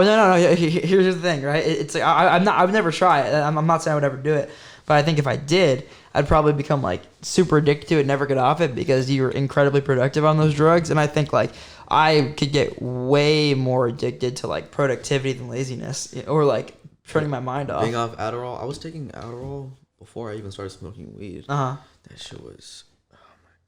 When I say you focus, yeah. Focus, bro. Like, yeah. Focus. I can make music like crazy off that shit, but also I feel like rappers don't talk about that dependence on it, and it's hard. It's a mind thing too, because you think that you can't make a certain type of music, and it doesn't help that all the rappers rap about being on drugs and making that certain type of music. So rappers can't help but think that, oh, I gotta be high to make some good music, and a lot of rappers fall into the trap. I'm not gonna be high. I'm not gonna make good music if I'm not high. And then it's a crutch. It's a crutch. And then it becomes, just going back to even what I was saying, it just becomes a place where it's like, you just can't, you can't, because you'll get trapped. And it's like you walk into a trap and you can't get out of it. Spider web of drugs. One song I wanted to talk to you about was the song you did with Jay, and then I'm sorry, I'm going to butcher this name. Jubera, and then what was the other collaborator on that? My homie 7SKYO. That's my homie Tice. Yeah. So that song, what was interesting to me about it was that it was so long. Like how was it like to get on like a 6-minute track like that? Because it felt like more of a posse cut. Was it something that was outside of your comfort zone? No, I remember he hit me back in I want to say last year sometime, and he told me that he's getting a song with all of us on it. And I was like, fuck it, I'm down. I'm always down to collab with other artists. I don't care what kind of sound you got. I don't care what you do. I'm down to collab. And Jubera, you gotta check him. I'm gonna put you on to my homie Jubera. He's from Lathrop area too, bro. Where's he from? Same area as me, Lathrop. Oh, cool. Shout out Drew Brer, my man. You are a fucking GOAT. And I need to collab with you, and you need to get back in this shit because you're a GOAT. Yeah. Oh, bro. I'm going to put you on the song after the podcast called I Don't Know. Oh, for sure, dude. Yeah, put me on. Crazy, bro. And he got that melodic sound, but crazy rapper, bro. Was that cool working with like a bunch of different artists on a track? Was that the first time you've done that with so many different names? Yeah, and my homie 7SKYO, Tice, we were kicking it.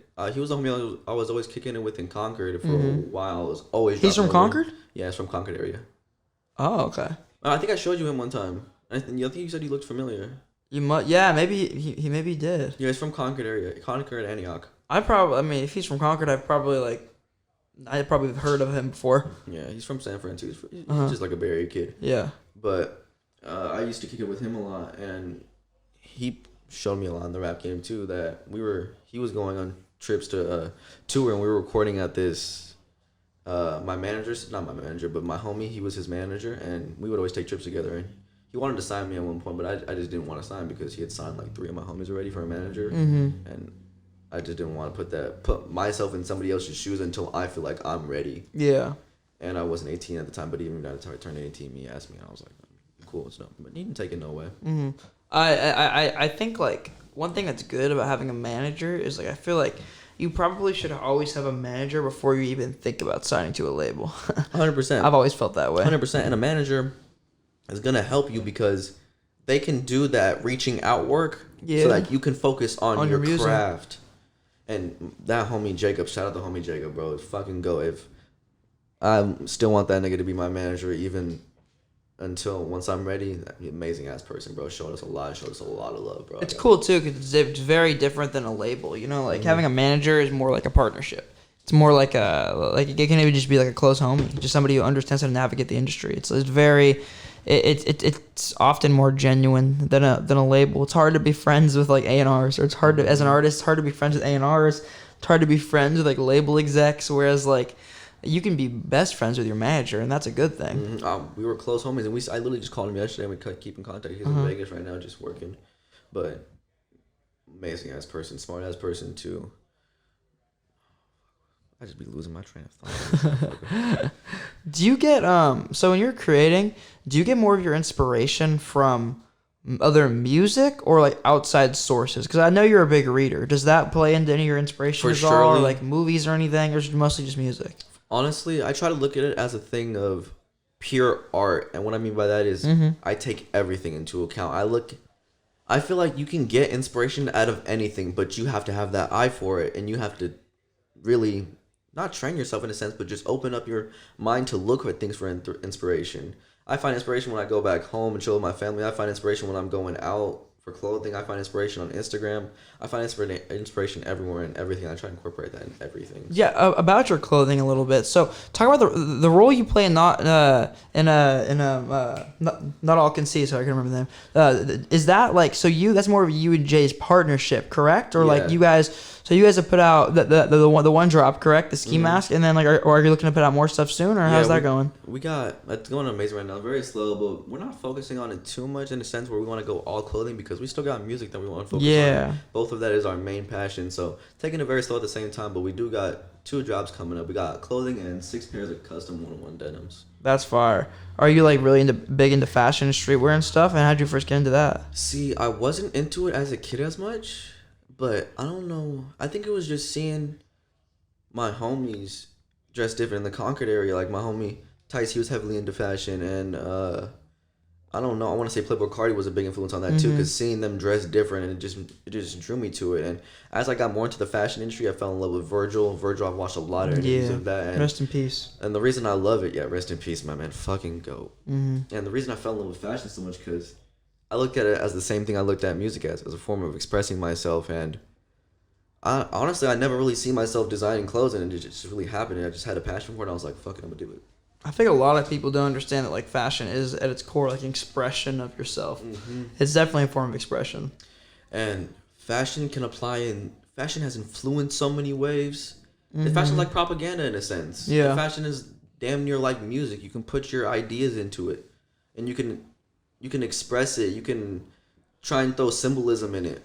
And that's the best thing about it, is you can do anything with it. And that's why I made this brand, because I was like, I want to make money. I got an idea, and I know other people feel the same way as me, so why not? That's a cool thing about clothing too. Like it's a very it's the kind of thing where like you can start and make money right off the bat, and if you can do that, that inspires you to keep doing it. Whereas like with a lot of other forms of art, it's hard to make money when you first start, but clothing you really can.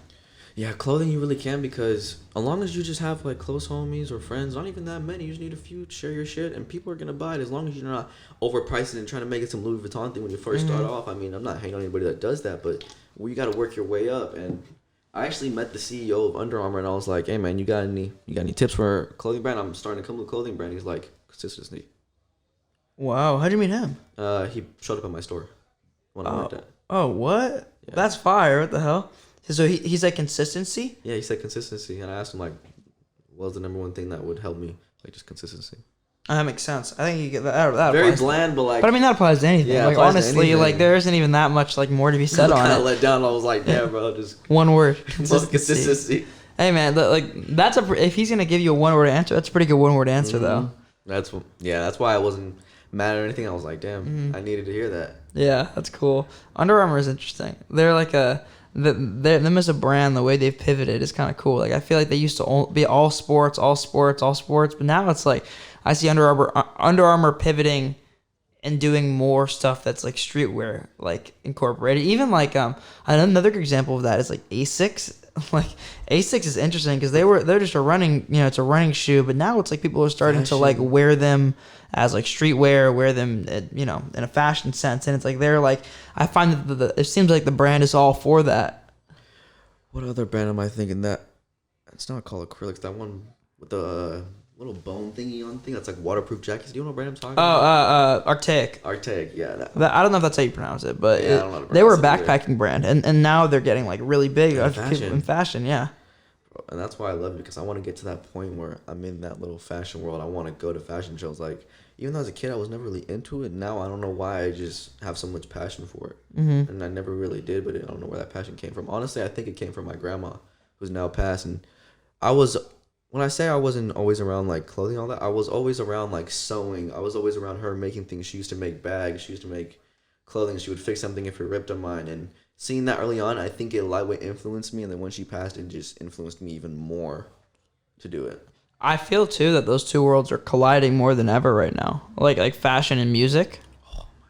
Virgil, I feel like was the best did a lot example of that. Yeah. Because he was collabing with streetwear and making streetwear like on the level of Louis Vuitton. Yeah. Trying to make it so, hey, this streetwear brand can make it to the level of Louis Vuitton. And that's an interesting thing too, because they almost like aren't. They're cut from very different cloths, but I guess at the end of the day, it all is forms of progression, or it's all forms of art, and it's just how art progresses and starts to morph with other forms of art. I mean, it's the same thing with like a music video. Like I feel like when the concept of the music video when it first started, probably it was not like an abstract portrayal of the ideas in the song. It was more or less just to put a visual to a song. Someone singing along. Exactly, yeah. Someone singing along, putting a visual to it. But now that's become such like an important thing. Yeah, for sure. And I've seen that like you've dropped some videos with like a lot of your songs. Do you think like the song video combo now is a lot more powerful than just the song? For surely, I believe in the power of visual art within music, just because of people. NBA YoungBoy, most streamed rapper on YouTube. Why? Because he has so many fucking videos. Yeah, so many. NBA YoungBoy TV, that's what they call it. Yeah. So just playing back and forth, and I feel like if you're just making, I have a passion for making music videos. I love the fact that I can make something and it's my idea, and I can be like, oh, I want it this way, I want this way, I want these effects, I want these effects. And I'm very into making my music videos like have a lot of graphics, very story driven. Yeah. I like the video you did for Keep It Real a lot.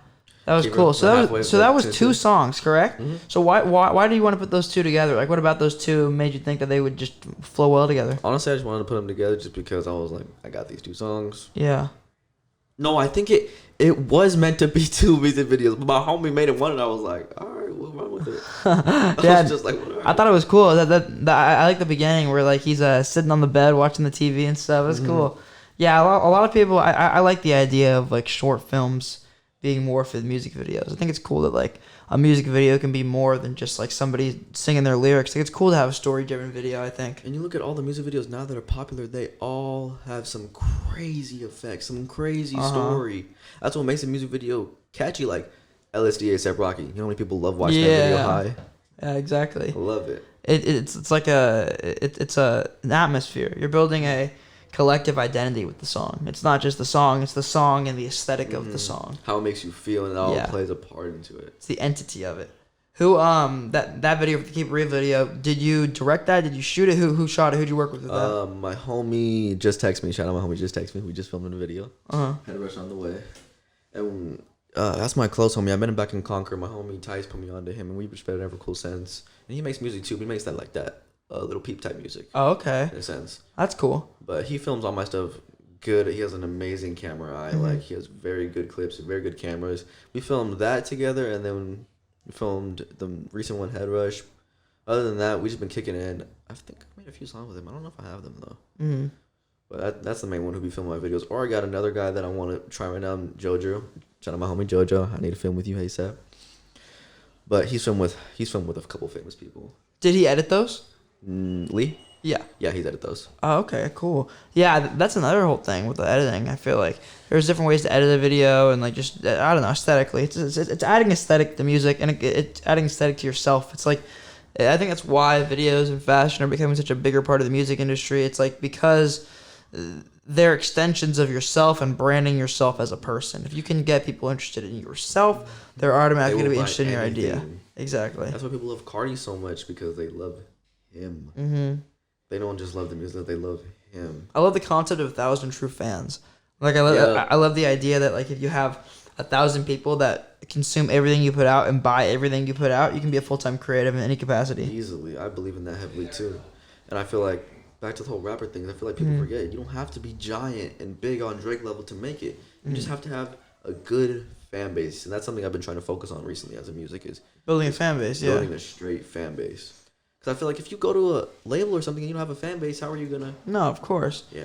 Well, it's also important to like distinguish like the difference between like a fan and a listener. Those are two different things. A fan is somebody who's gonna buy a merch you drop. A fan is somebody who's gonna come see you every time you're in their town. Like a listener is somebody, maybe they just have one of your songs on a playlist, they stream it, etc. But it's like the fan is like infinitely more valuable to an artist than the listener is. And I feel like you have to appreciate those fans a lot. Oh yeah, otherwise they're not gonna leave. That's what's so interesting to me about people selling music as NFTs. It's like the idea that your fans can publicly fund what you do and make money off it. It's such a weird concept. It's a weird concept, and I love it. I don't know too much about the music game and how they're incorporating it into NFTs. I need to learn more about that because I know that's the future of rap and where it's going because all the rappers have been doing that. Tory Lanez just did that, right? Made money off it. And it's not even about the money part. It's just about getting with the new program. Mm-hmm. Getting with what's popping right now. NFTs is the most searched up thing as of, I think, of 2021, even though it came out a little bit later on the year. The most searched thing. I'd much rather have I still don't think it's ideal, but I'd much rather have 1,000 people mint an album than and have that fund the artist than a label fund the artist and be able to control half of the album. Oh my god, that'd be so dope, and that's what I want to do. I want to get to a point where, kind of like OnlyFans in a sense, where you're only able to listen to a certain amount of things, like posting leaks and all that as NFTs. Yeah, that too. I feel like if Cardi or somebody did that. Oh my god, it would go crazy, and it's like the exclusivity factor of it. It's like why it's the same logic behind why people buy things like Supreme that's like dropped in a limited capacity. It's because it's almost like being able to have something that other people don't, and that can be an expression of yourself. That can be an expression of just all kinds of things. It can be a flex, whatever, but it's just the idea that people love having stuff that other people don't have. And if that's music, then I don't see why that couldn't work. And that's the thing about all these brands, music, leaks, is why they're so popular is because you have something that nobody else has heard. Yeah. And you feel cool. Like society has made that normal where you want to be the new cool kid in class with the new shoes nobody has, and people don't realize that. You in the crypto game at all? I got a little bit XRP. Yeah. Explain XRP to me. So what's the difference between XRP and Ethereum? Because XRP, that's one of the currencies of the metaverse, correct? Or am I thinking of something else? No, it's Ethereum and Solana. Okay, that's the other one I was thinking. There's another one, but XRP's not too into it. But honestly, I don't know too much about XRP, like the down to the bone of XRP. Mm-hmm. But I'm just in it just for the long game. I've been in it for a while. It's down bad right now. But yeah. Like I said, you gotta hold it, don't buy it. Can't be scared with that game. You don't sell just because it's red doesn't mean it sells. Yeah, exactly. People are scared to buy, you gotta buy. I have never been able to understand how somebody could work as a day trader as a job. That's crazy that somebody's job is to stare at a computer screen all day. Yeah, wake up, find something you can buy low and then flip later in 2 hours. So many people do that now. Oh my god, yeah. And I feel like it's become cool too. It's cool. I think it's cool in a sense, but I can never imagine myself doing it. That seems so stressful. I tried it one time. I was heavy into crypto. Me, Jacob, all of my homies were, and we were just. I could talk about the whole crypto scam and what people do with that. It's just a fucking loophole, though. Like, do people day trade crypto? And if people day trade crypto, like they usually trade the lower coins. Like, you don't want to day trade Bitcoin. Like, you're not gonna make that much money. That doesn't make that much sense. Like, let's say there's this crypto that's like 0.01 for just one of them.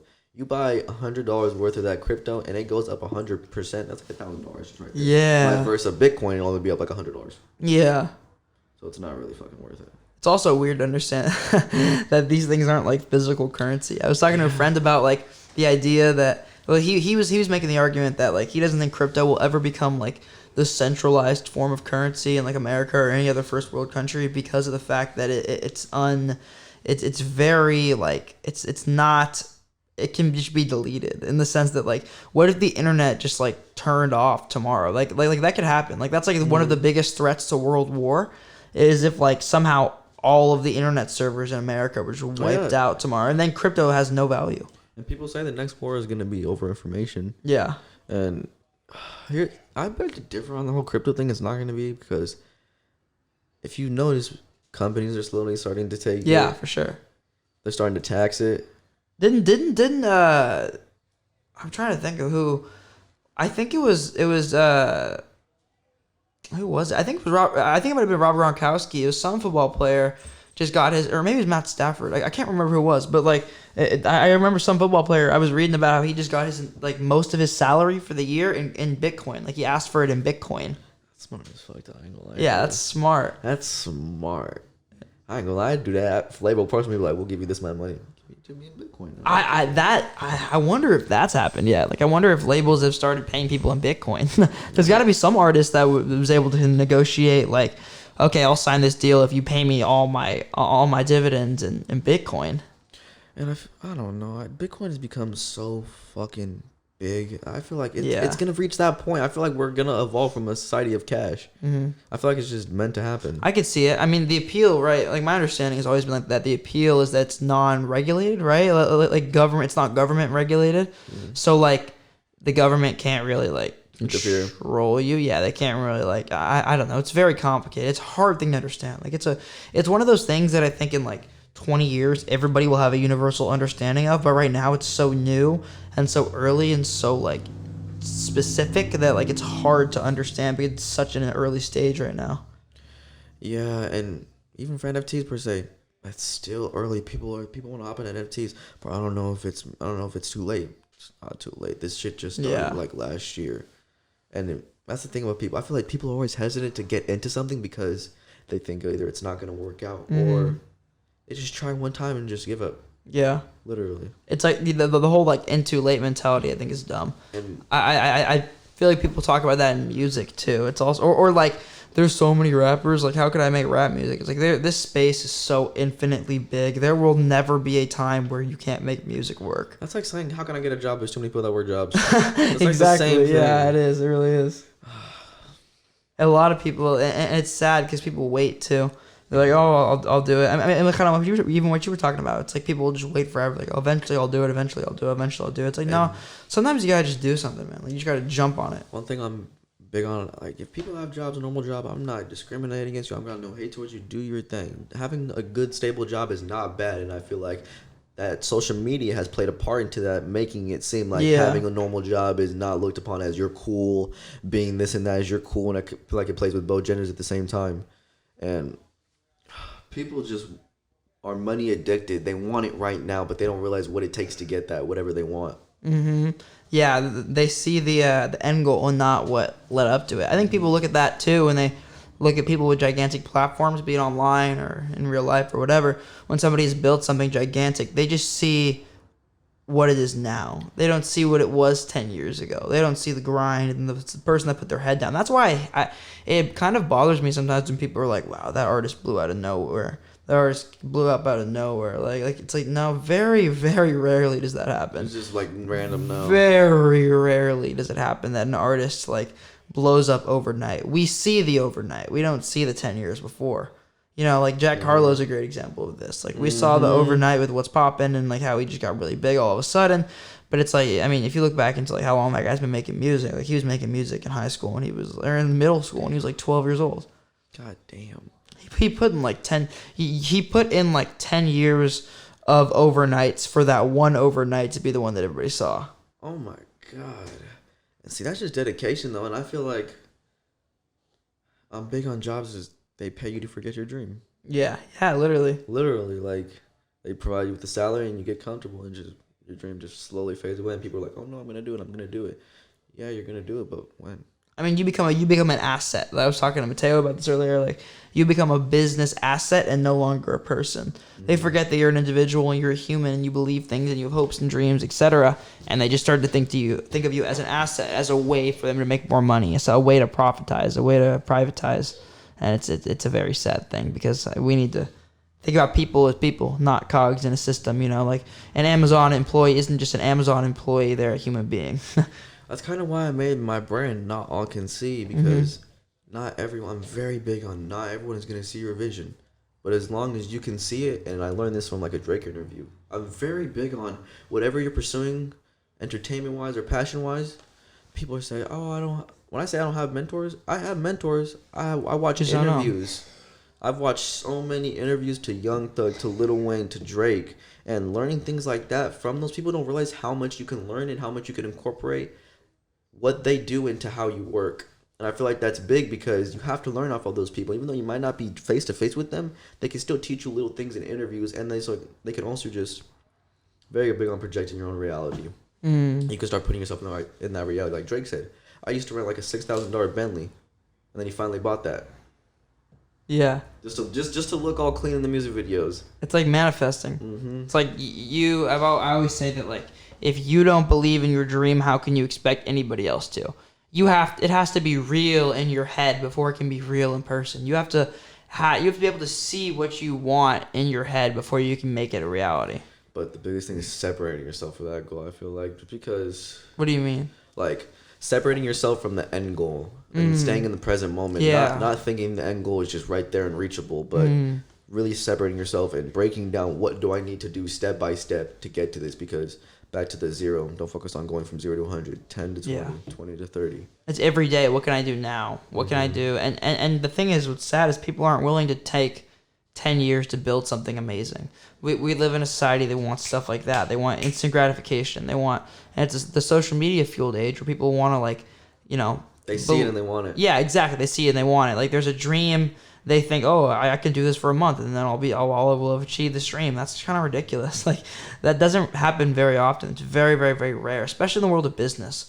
Like, in the world of business, like, people don't understand that it takes like 5 years on average to build a successful business. And the second you give up is the second that business fails. Yeah. The very second.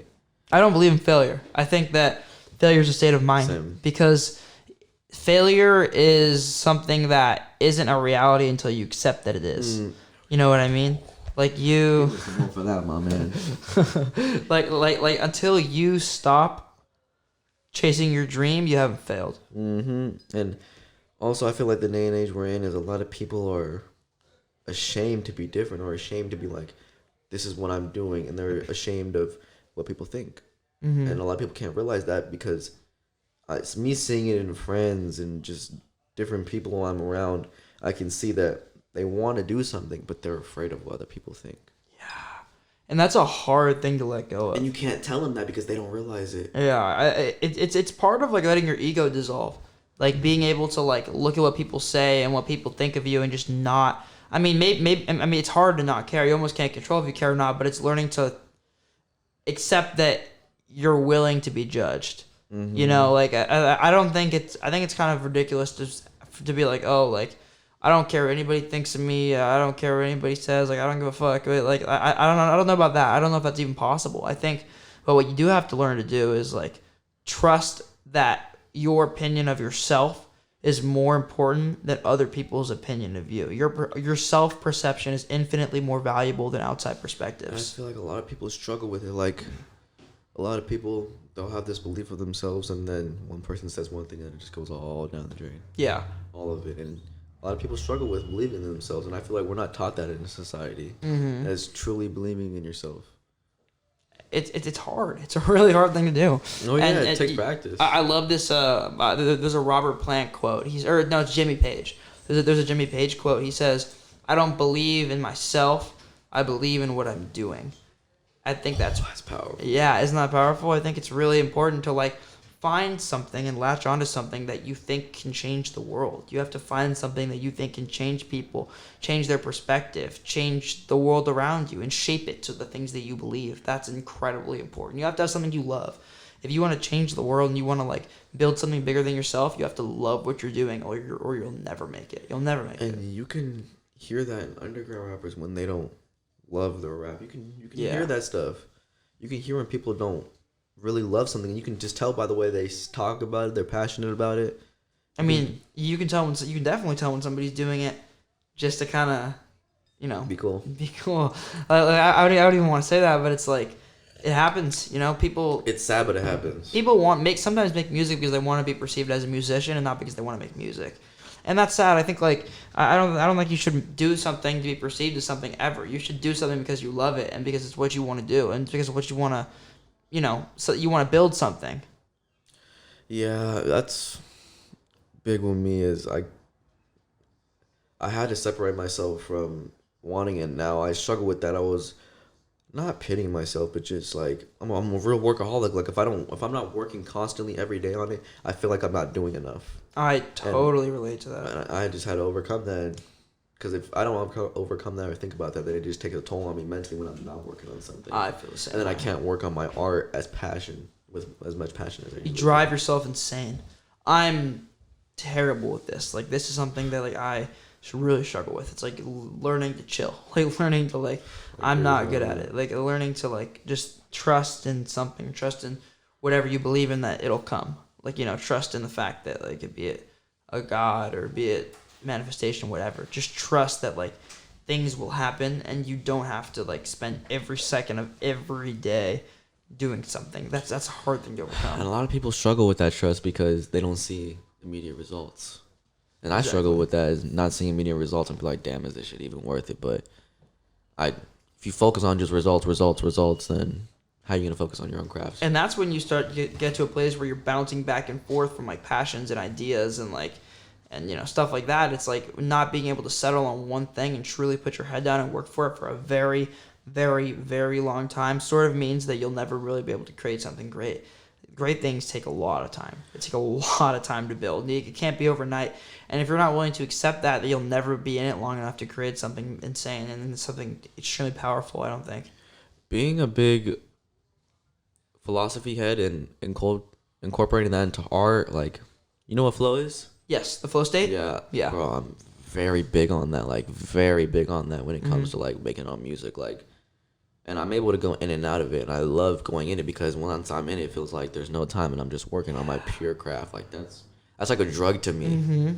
I totally relate to that.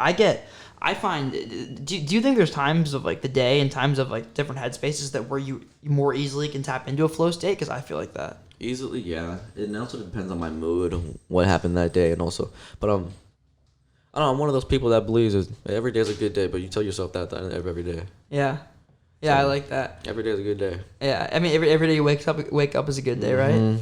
I think, like, for me, I find that I tap into my flow state best when I'm like up late at night working and there's like nobody else around me. I'm alone. Sometimes I feel like I'm a demon. Yeah, I know, dude. Me too. Like I'll be working and it'll be like 1 a.m. and then I just like get in this headspace and before I know it, it's like 4 a.m. Bro, and it's like, damn. So like, much on that, bro. You just be. Oh, so my bad. You just be going crazy, bro. Mm-hmm. And being a music head, I just turn off my phone and get writing, and I check the time and I'm like, damn. Yeah. A long time. It's 2 a.m. It's 2 a.m. Fuck. Gotta go fucking wake up tomorrow. But I'm gonna smoke before I go to bed. That's for damn sure. Does that help you sleep? It used to, but at a point it's just like, no, I just smoke. Yeah. Like it's like, I don't know. It's just me. I'm smoking, and I'm just love it. I don't even know how to describe it. Like it's not the worst thing in the world. There's worse vices. Oh yeah, there's worse things, and smoking just keeps me level. Level. I feel like it does that for a lot of people. Mm-hmm. It doesn't really do that for me.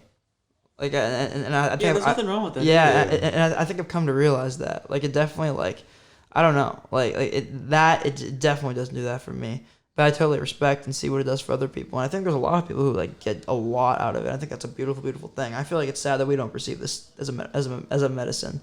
Because it really is. Yes and no. I feel like it's slowly turning into getting legalized everywhere, but I feel like there'll always be that point where people look at it as a drug. There's always going to be a stigma around it. Yeah, and smoking weed, smoking weed for as long as I did, I don't give a fuck about where I smoke it now. I don't give a fuck about who looks at me while I'm doing it. I'm going to smoke my weed regardless. Yeah. I don't care. Yeah, it's... I also think... This sounds weird and morbid, but it's like... I think as, like, older people start to die off, people are going to be born into a culture where, like, weed is just so prevalent that... Like a cigarette? Like a cigarette, that they just understand that this isn't the end of the world. Well, I mean, cigarettes even worse. Like, cigarettes... I mean, cigarettes, like, will kill you, actually. Like... Even the puff bars we be smoking, bro. I can't lie. No, they're not good for you. Bro, like, I know they'd be destroying your insides, but fuck, bro. It's just, I love it. Yeah, I mean, it's like... That is, like... the modern day cigarette, like how those are pushed, how the vapes are pushed. It's like a modern day cigarette. That's what it is. Surely. And the fact that big they industry secretly advertise it for kids. For the with the flavors like and shit. That was super fucked up, dude. Like back in the old days, everyone knows what they're trying to do. They're not the puff, the first, like the Juuls, the flavors of the Juul pods. They'd be like rainbow unicorn. They had to ban the flavors of Juul pods. Yeah, because they were literally marketing them to kids, bro. That's kids terrible. hitting them on fucking. You ever see those ads? Yeah. The 14-year-old. This is your brain when you hit a Juul. Oh, you're gonna die if you hit this. Well, dude, it was like I remember kids like in school, in high school, like they would just tweak out if they couldn't go to the bathroom and hit their vape. Like it's sad. I was back in high school. I always had a vape pen on me. That's how people be, bro. Not the nicotine pens, but I would a wax pen. I was hitting that motherfucker every break during class, during any chance I got.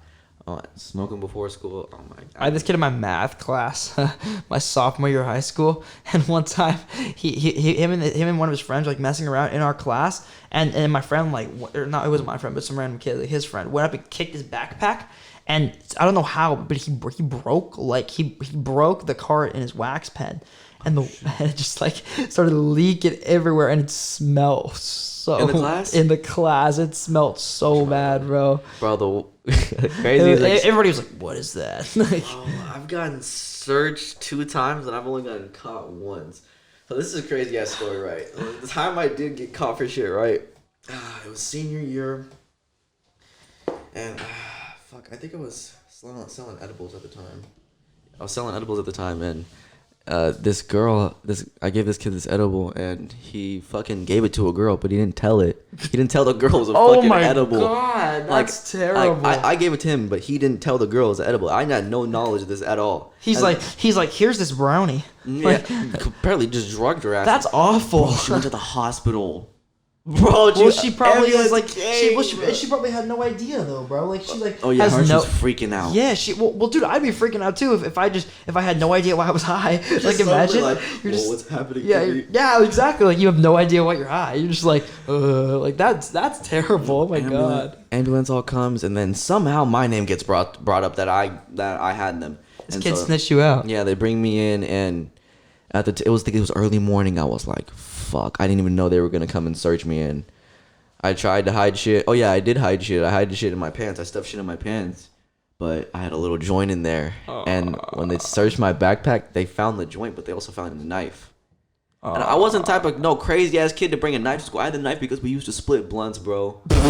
Bro, I had the knife because we used to split blunts, and I'm like, fuck, bro, now they're gonna think I'm some crazy ass kid bringing knives to school, bro, and shit like that. But the whole time it's just a fucking weed knife. Like I'm just splitting blunts with that, and it was my homie's knife. I forgot I even had it in my backpack. I was like, I'm not gonna grab my homie out saying this. That'll get you caught up way worse than like a joint. And bro, I had to talk to an officer. He was like, bro, like if I catch you doing anything else I'm gonna pin this knife on you. Like he tried to use it against me. Yeah. He's like, if you do anything else, I'm gonna pin this knife on you. But right now, I'm not gonna do it. I had told them, I'm like, I go fishing. Like, and I have fishing knowledge. So I was spitting some facts. I know they would believe me. I just be scaling the trouts. Come on. I was over the Delta before school. It was a pocket knife. I was like, as soon as I seen them pull it out, I was like, I assume, but like you could argue your way out of a pocket knife. If it was imagine like it's like a butterfly knife or some shit. I had no history of like being I might have been smoking and shit, but I wasn't no fucking crazy ass kid that yeah. like was doing just disrespecting teachers. No, I was just low key, bro. Yeah. Just low key. I wasn't crazy in high school. That's funny. What are your like major musical goals for 2022? Like, where do you see yourself at the end of this year, or where would you like to be? What I'd like to be is have more of a fan base and have more of a following and get more of my music out and start getting more consistent with it. I want to at least drop a song and a music video every month and stay up consistent with that. I feel like even though I don't have the fan base that I want right now, there's nothing wrong with that because I still got to try and reach out to more people. I just want to focus this year on building my fan base and making real content that they can enjoy. Like, I'm very big on the visual aspect of content. Mm-hmm. And because I just feel like people forget that us rappers are content creators at the same time. So this year I just want to at least reach 100,000 plays, and I know I can do that marketing it the right way. I'm just setting myself high because I know what I'm capable of, and I know how to market myself because I've already marketed myself a few times. And people think getting crazy views on a song is that much. No, all I got to do is run ads, and those aren't fake people. It's real genuine people when you use things like Google ads. Yeah, I think we'll get there, brother. I really do. Thank you, my man. I appreciate it. I appreciate you, bro. I appreciate you in this interview. Anytime, my man. You got deep. That was a Pleasure. long talk. How long have we been at this for? 2 hours. Longest podcast Swear we've ever to done. God. Congrats. Well, longest podcast we've done, bro. Appreciate Anytime, you. Yeah, tell them where to find your music. Tell them where they can see your videos, find your music. All platforms, Who Knows Gabe on everything. My first recommendation is either Frenemies or Quick Cash. But I got a song dropping, Head Rush dropping very soon. I got a visual, and I got the song for it. And there might be a little EP at the end of the year. Might be. I don't know yet. I've been thinking about that. But if I make an EP, I want this shit to be like crazy ass sounds. Different. Yeah. Like I want to focus on. So basically, I'm just gonna give like a quick rundown before we end the podcast. Like my whole EP album, if I made an EP, is I would make it on. So my cover art idea was a kid in a light, and then certain demons having controllers plugged into his head as like things controlling your head. Yeah. And the whole like vices. Yeah, the whole album concept or EP out concept was gonna be that people don't realize these things that control you or just speaking about going insane or things that I go through that I feel like everybody can relate to in a sense, or at the same time I want to provide that melodic sound in it so I can give people that little bit of escape. Mm-hmm. Yeah, it just makes stuff people can relate to. Amen. Yeah. I'm excited to hear it, bro. Hey, man, I got some shit coming. You're a good guy, bro. You're genuine. Appreciate you doing this, dude. Anytime, man. Thank you for having me. I really appreciate it, bro. Yeah, we'll get another one in. This is the first of many. Oh, yeah. For sure. And then y'all got Jay, who's going to drop his EP soon. Yep. We're going to do one for that.